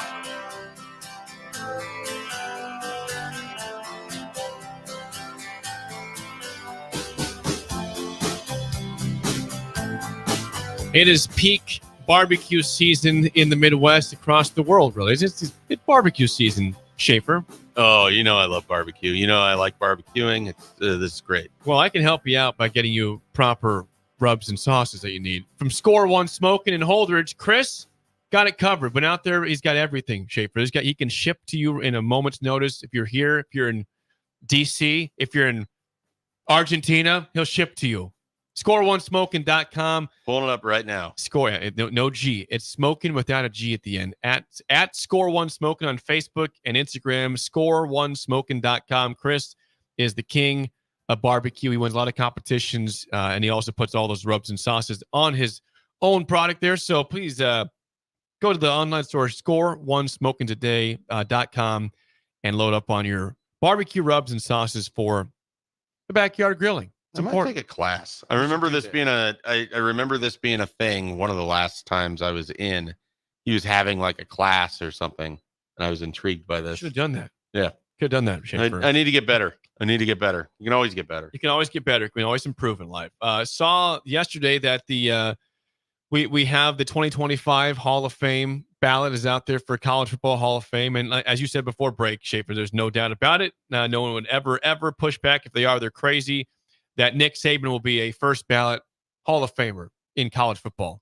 Urban Meyer also on this list. Is he also, no doubt, a first ballot Hall of Famer to you? Yeah, I mean, I don't College know football that there's I don't know why he wouldn't be. I mean, what he did at multiple different programs stands out. He won titles at two different schools. That's the same as Saban. It just wasn't as dominant. Yep. Very good. Aaron Donald on the ballot from Pittsburgh. Great career there. So obviously NFL career. Here's the problem I have. I don't remember Aaron Donald, the college football player. I remember him as a draft prospect, but it's not like I have a memory of, like if you're asking me about Pitt football players, it's going to be Larry Fitzgerald first and foremost. Right. So he might have been an incredible college football player. I just don't remember. Well, as a senior in 2013, defensive tackle, he had 11 sacks, 28 and a half tackles for loss, and 4 forced fumbles. That'll get you. That's why he was like he's the 13th overall pick to the Rams, I believe. No, I definitely remember him as a draft prospect, and I remember people being excited about him. But But do you remember ever watching him play? No, I didn't watch Pitt. Right, at all. That's what I mean. So it's always hard with these because it's like I have no college memory of this guy. Yeah, I'm curious if you can try to convince me in a sales pitch for any of these guys, these other coaches on the list, to potentially be in the Hall of Fame. Okay. I don't think you're going to be able to do that. But there's 3. Tommy Tuberville. No. Ralph Friedgen. No. And a guy who won a title, Larry Coker. I don't think he had one of the best teams of all time. That Butch Davis built that team. Right. So here's to me, like, if you're going to be in the Hall of Fame as a coach, you have to have won probably at least a title. But on top of it, there needs to be something else if you haven't. Like a guy that I think probably should merit consideration and ultimately go in would be Mike Leach, because he changed the game of football. Yes, he did. With his offense. He maybe didn't win a title, but he changed football as we know it with how he played offense. And so, and certainly with the, completely spread passing attack that is now, and then you look at his coaching tree alone speaks for itself, but the rest of those guys, no, I don't think so. Yeah. I don't know. I'm surprised, honestly, that Tuberville makes the list. Maybe he coached at enough places. He's at Auburn. Auburn, Texas Tech, Cincinnati. There's probably somewhere else too. He had some good teams at Auburn, but yeah, no, I don't think it's a Hall of Fame career. Some names on the ballot this year. You will recognize these names. How about Monte Ball at Wisconsin on the ballot? 2-time consensus first team All-American. A Doak Walker Award winner in 2012, tied with Barry Sanders for most single season touchdowns with 39. Yeah, no, in 2011. That's a college. Hall Would you of Famer. Consider him? Yeah, you say yes. He's in. Yeah, not first ballot though. I don't know. First ballot. He's going to be in at some point. Okay. His production alone speaks for itself. Kajana Carter was a Heisman Trophy. Gianna Carter. Yeah. Is that how you say it? I thought it was K or Key Gianna Carter. Okay. Yeah. He's on the ballot here. Mm-hmm. 94. Know the name, don't remember the career. Okay. First overall pick, was he not in the NFL draft? I think he was the first overall pick. I don't know if he was the first overall pick. What did he go to the Bengals? Yes. Yeah. He was a runner-up to the Heisman Trophy. Also was a unanimous first-team All-American in 94. I would think he had already been in at this point, potentially. I've always had this take. I'll stand by this again. That if you want to, and he did not, but if you won a Heisman Trophy, you're in the Hall of Fame. It's instantly. If you are the best player in college football in one of your 4 years, there's no hesitation. It's instantly, in Jake Sorensen's world, Hall of Fame. That's why Eric Crouch waited forever to get in. Yeah. I don't get how if you're a Hall of Famer and say, hey, congrats. Sorry, if you're a Heisman Trophy winner, congratulations, you're also in the Hall of Fame. That's how I would operate. I don't understand. It just seems very willy-nilly who they put on the list and who they don't. And obviously it's very difficult because you have like a million programs and lots of different standards for how you want to implement this, but it's not as clean as like the baseball thing where it's you wait your 5 years and then you get your 10-year opportunity, and then after that you go to a veterans committee. Would anybody push back on my stance there? I've stood by this for years. I'm trying to think if there's a Heisman that wouldn't deserve to be in the Hall of Fame. Again, if you are the best player in college football for a year, a year of, this is not a 10-year career. And now, guys go 6-7 years, which is, back in the day it's changed, but typically it's a 4-year. Who's the worst Heisman in your lifetime? Or at least in your viewing experience lifetime? What do you mean by worst? Like least deserving recipient? See, I got to go through all of them and remember that. Is there one that comes to your mind off the bat or not? I feel like there was a year where it might have been Derrick Henry. Yeah, a Bama running back. Where it should have been Toby Gerhart just based off of production. It might have been Trent Richardson who won it. Okay. Is who I'm thinking of. But that's probably the one that comes to mind the fastest.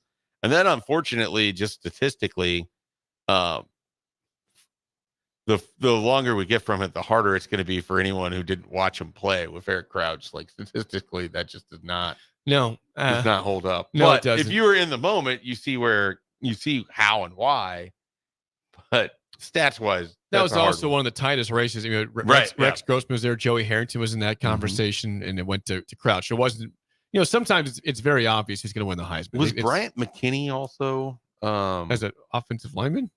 Yeah, was he did he receive votes? There was a year where he was like invited to New York as an O lineman. Yeah, Mount McKinney. Yeah, you would know that because he's a Vikings player, of course, Mount McKinney. Yeah, I don't remember for sure. I of Love Boat. I just love it when I love it when a D lineman is a top 5. It's just, Ndamukong Suh, top 5. I mean, he should have won, right? I don't think Gerald McCoy was top 5, but somebody recently was top 5 also as a defensive lineman. Was Thibodeau? Was he top 5 at Oregon? Might have been. Okay, I love that. Respect the big dudes, not just quarterback and receiver and running back. Respect. Or was it one of was Will Anderson? Is that who you're thinking might have of, been? the linebacker? Yeah, Anderson might have been that. Jason White, someone says, from Oklahoma. Chris Wenke. Options for maybe the ones that were the worst Heisman winners, possibly? I was just telling a story about remembering Chris Winkie winning a Heisman. It occurred when I was at a YMCA dance. Is that right? In like 2000 and whenever that was. But yeah, that was Is that weird. better times or not? This show's a lot about better times all the time. Yeah. You and I didn't live during those times. So. No. Someone says whoever won it, Mark Ingram won it the year that Ndamukong Suh. Yes. Was there. I could put him in that conversation as that. Yeah, I think Ingram was better than the Toby Gerhart one was a bad one, I feel like, to me. Because that was more of Alabama's offensive line than it was the individual running back. Well, I mean, Toby Gerhart, yeah, Stanford's not a traditional power either. Right. He helped. And McCaffrey never won a Heisman. He did not. Yeah, Toby and Christian both got screwed. Yeah. Should have been Heisman winners. That's the way it is. But again, no doubt, slam dunks. You can just blame Brunt. He's a voter. Nick Saban, Hall of Famer, of course. Urban Meyer will be a Hall of Famer. Ken Dorsey on the list. Would you put him in the Hall of Fame? No. If you had to choose Ken Dorsey or Larry Coker, which one deserves it more? Well, Dorsey, because he played. Yeah. But I don't think he's a Hall of Famer. I just don't. Like, yes, they won a title. They played for another title.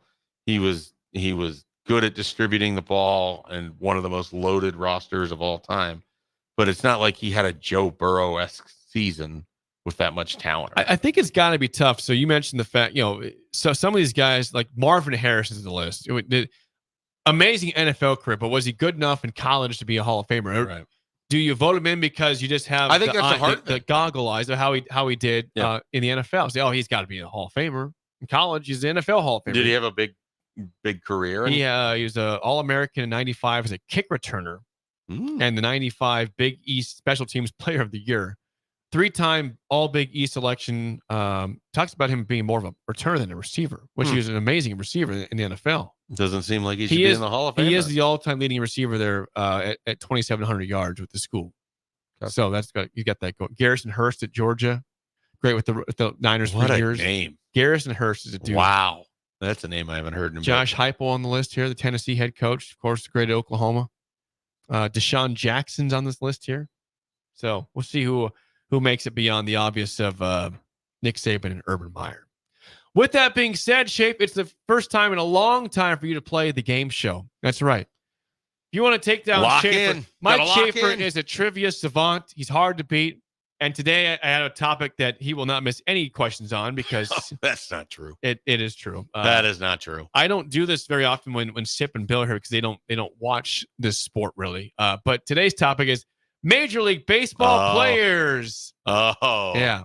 Schaefer's not going to miss a question. So if you think you can step up and take down Schaefer and maybe get to the tiebreaker, please call us right now at 402-464-5685. Shut Up Schaefer starts right now. We've all been there. You're listening to the radio, and then that rage starts to grow inside of you. It starts to consume you. It gets to a point where you just want to yell, "Shut up, Sipple!" No, sorry. I'm sorry. Well, here's your chance. It's time to shut up, Sipple.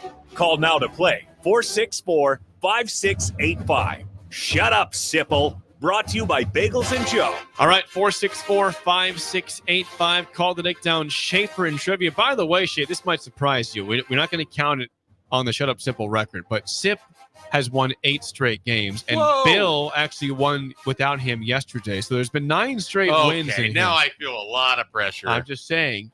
Can you get to double digits of victories in a row here in the studio? We're waiting for a call. People are scared of you. So if you're not scared of Mike Schaefer, the line's They're probably open. more scared of baseball than they are of me. Yeah, I know we have baseball fans. If you are a Major League Baseball fan that has any confidence, I'm going to give you a hint. These are not hard. I'm not giving you these random names today. These are all names that people should know, I think, if you follow baseball at all. 402-464-5685. Please call to take down Schaefer in trivia. You have to feel good about this topic today. I do like baseball. And your Guardians are probably the sport that I have the largest knowledge base on, outside of maybe college football. And your favorite team is probably the biggest surprise in all of Major League Baseball this year. At the moment, Guardians. Yeah. Are you waiting for it to collapse, or do you believe it's going to last? I'm just choosing to enjoy it, though I don't know that I trust that it's going to result in the end of the World Series it's drought. looking good right now. Okay, we've got Kyle. Kyle, how do you feel about Major League Baseball players today?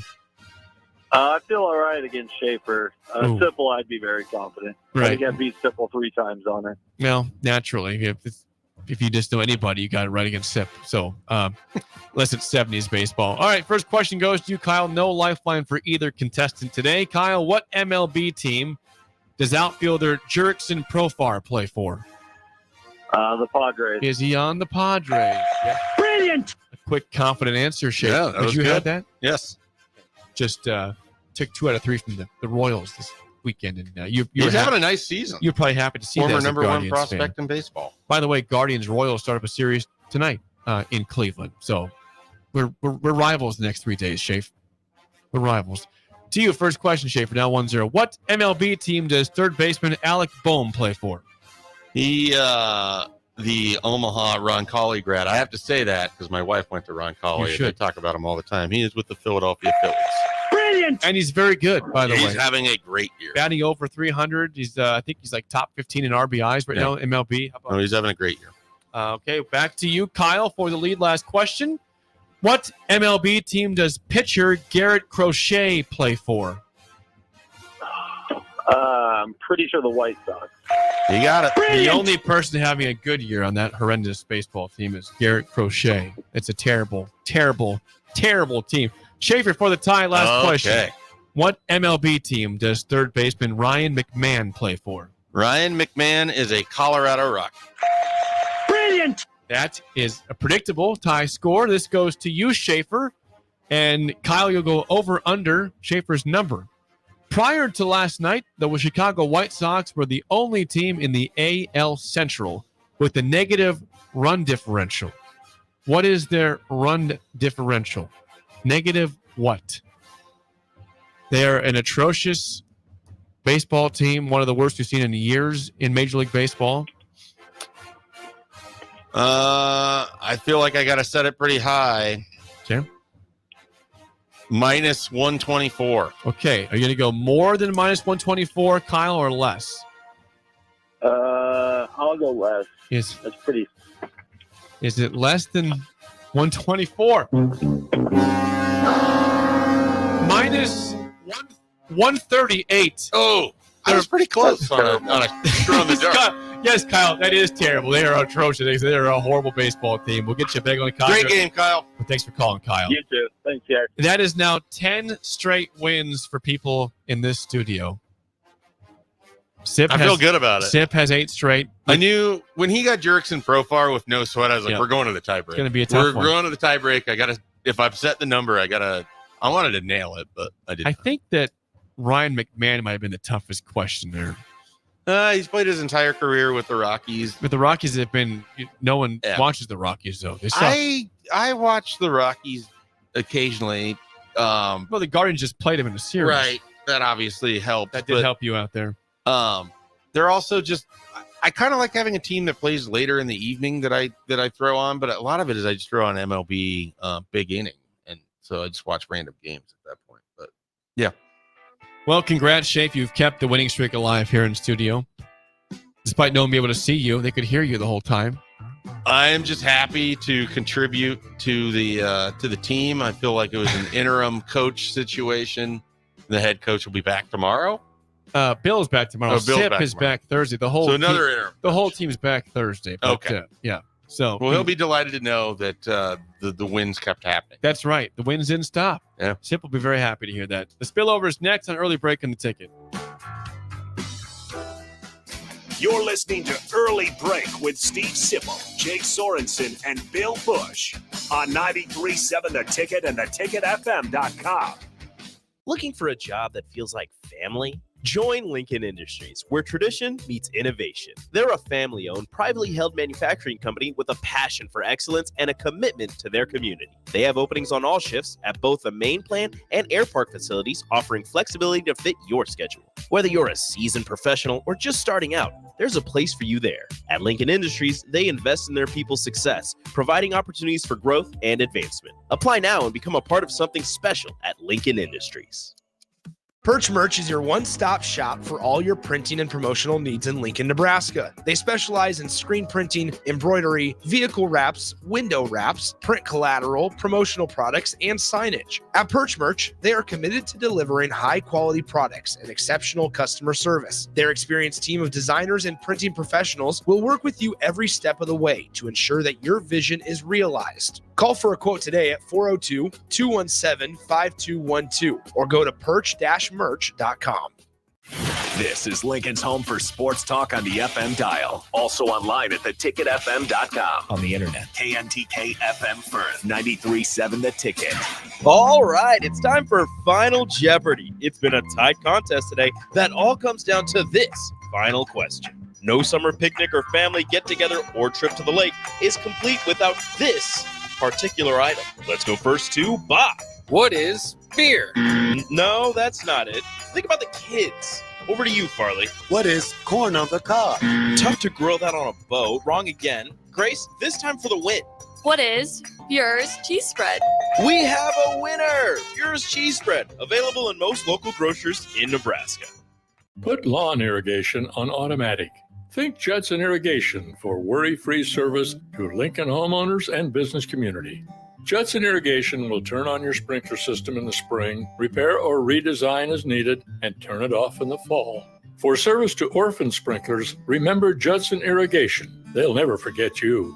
Call the Judson Irrigation Orphanage 402-420-6277 or judsonirrigation.com. Join On the Block and Old School live from Scissors and Scotch on 30th and Yankee Hill on Thursday, June 6th to celebrate their grand opening. Feel better instantly with a beard trim, haircut, or a traditional shave courtesy of the experienced and professional barbers at Scissors and Scotch. Stick around after your cut and enjoy a beverage in their cozy bar area, and don't worry, there's more than just Scotch. Spend your afternoon with Scissors and Scotch at 93.7 The Ticket, live on location June 6th from 2 to 6 p.m. Want to contribute to medical advancements and get paid for your time?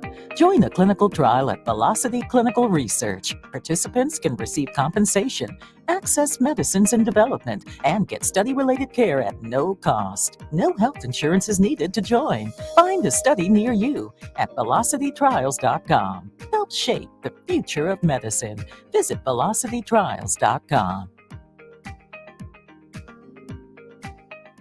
Tune in to the Teammates Mentoring Hour each Wednesday from 6 to 7 p.m. on 93.7 The Ticket. Hear stories from the program started by Tom and Nancy Osborne and how it's changed mentors and mentees' lives and how you can be involved. The Teammates Mentoring Hour, Wednesday nights from 6 to 7 o'clock on 93.7 The Ticket and theticketfm.com. Play ball! Tired of the same old routine? Then bring your crew out to Haymarket Park for a thrilling season of Lincoln Salt Dogs baseball and unleash the fun. Enjoy action-packed home games all week long from May through August. It's the perfect change-up to the typical family night or makes for a home run outing with friends and coworkers. Experience the magic and get in on the excitement. Visit saltdogs.com to secure your tickets now. Unleash the fun. Okay, it's time to sell the house. How do we even begin to choose from the hundreds of realtors in town? Easy. We make a pros list. You mean a pros and cons list? No, just a pros list. We need someone with pro photography to showcase the house in the best possible way, pro marketing to make sure we get maximum exposure, pro negotiations so we know we get the best price. This is one of those times where you already know the right answer, isn't it? You know it is. Ben Bleicher and Professional Realty Group. Contact Ben Bleicher and the team at Professional Realty Group of Berkshire Hathaway's Home Services Ambassador. Online at prg-ne.com. At Union Bank, people don't have your money. Your money has people. First home people, investment people, people who answer the phone and your chats, dream car people, dream retirement people, driving your dream car in your dream retirement people, small business people, credit card people, and all the other people you need. At Union Bank, our people help you do more than you dreamed possible. So stop in and say hello. We can't wait to see you. Union Bank and Trust. Member FDIC. Dell and Ed present A Kernel of Truth. That's Ed's new drone. Why do a couple of Nebraska corn farmers need a drone? 2 words. Multispectral imaging. Drones help us farm more efficiently and protect planet Earth. Yep, Ed's a pretty good pilot. When he doesn't hit the broadside of a barn, that is. Nebraska corn. It's the plant that can change the planet. Visit nebraskacorn.gov to learn more. Husker fans, the 2024 Nebraska football season is right around the corner, and they need your support in Memorial Stadium this fall. You can now purchase a Husker football 3-game mini plan for only $170. This plan includes tickets to the UTEP or Northern Iowa, plus Illinois or Rutgers, and either UCLA or Wisconsin games. Tickets are only available while supplies last. To purchase your Husker football 3-game mini plan today, or for more information, visit huskers.com/tickets. Go Big Red. We're on the air. Back Well, party's starting early today, isn't it? to more of Early Break with Sip and Jay, brought to you by Gaina Trucking. On 93.7 The Ticket and theticketfm.com.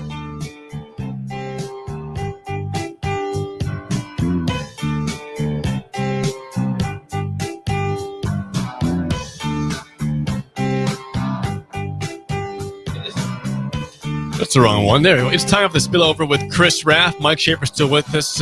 Been with us all day. Schaefer, we appreciate you being here today. Thanks so much for coming in. I enjoyed it. When you offered me the opportunity, I made sure that I could make it happen.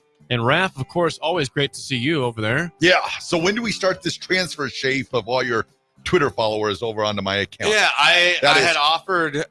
We were during the break. We were talking to Nick about his just trolling of Nebraska baseball fans by posting the Kobe Gomez video of Oklahoma State's game-winning home run from 2019.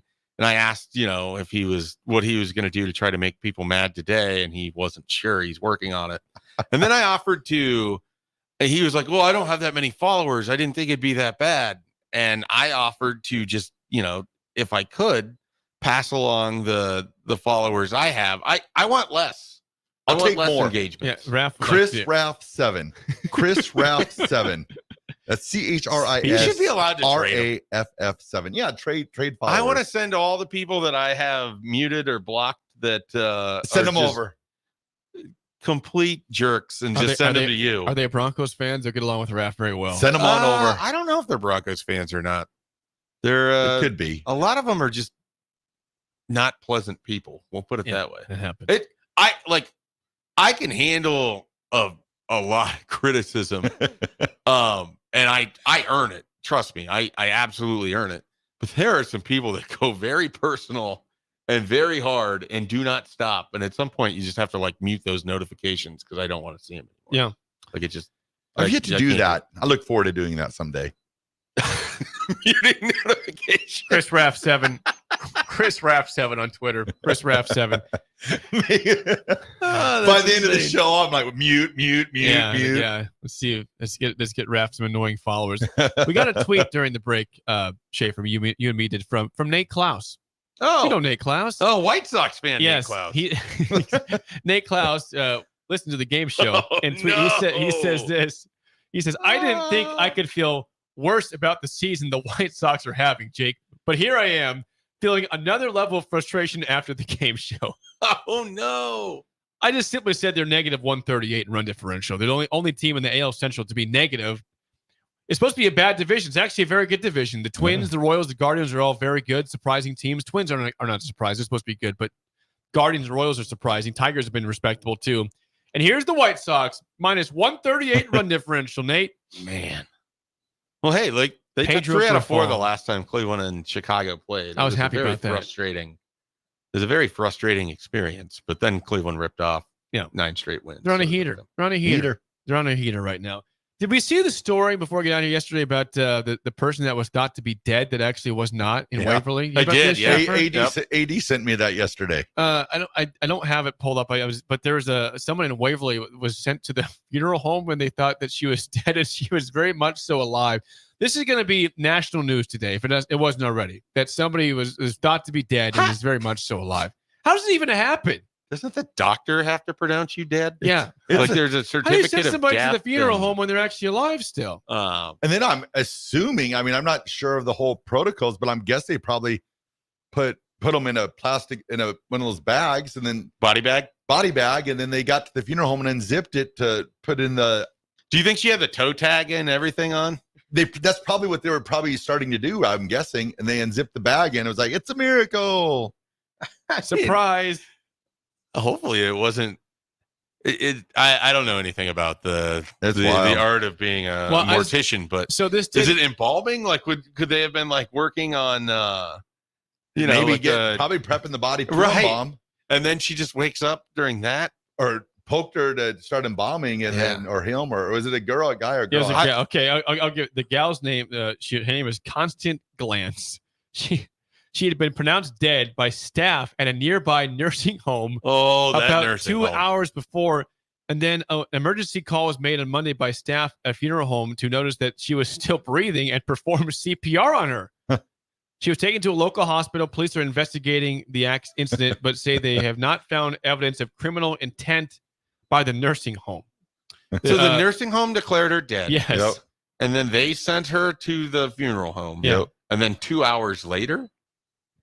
Or the call was made Monday by staff who informed that she was initially pronounced dead at the nursing home. Sure. Later to be found alive. So she was at the funeral home and she was pronounced alive. They sent her to the funeral home and she was alive. Yeah. Like no one bothered to check the pulse? I don't know what happened here. She was taken to a local hospital. Police again are saying there's not criminal intent here. Doesn't like someone need to come in and confirm that she's dead? The chief deputy, Ben Huchin of the Lancaster County Sheriff's Office, says this is a very unusual case. Yeah. Been doing this for 30. Yes, I hope I've been doing this for 31 years. I've never seen anything like this ever get to this point ever before. Okay, a coroner. Here's this: the coroner was not sent to the nursing home because Miss Glantz had been placed in hospice care, and the circumstances did not fall within a coroner's remit. Gotcha.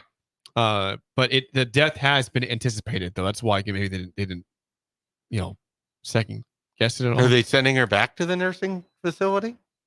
Additionally, a physician had seen her in the last 7 days, and the physician was willing to sign the death certificate, and there was nothing suspicious at the time of the death. That was not actually a death. Okay. Are we sure you should be signing death certificates if you aren't actually there to make sure the person is dead? That seems lazy. She was in hospice care, to be fair. I mean, people come out of hospice. Trending the wrong direction, obviously. I had a grandma that was in hospice, but then she did well, and she rebounded, and she lived for 4 maybe more she's years. a common day Lazarus here. You never know. Maybe she'd be healthy. I mean, hate to joke about that, but right, yeah, it's possible. But she was not dead. Still alive.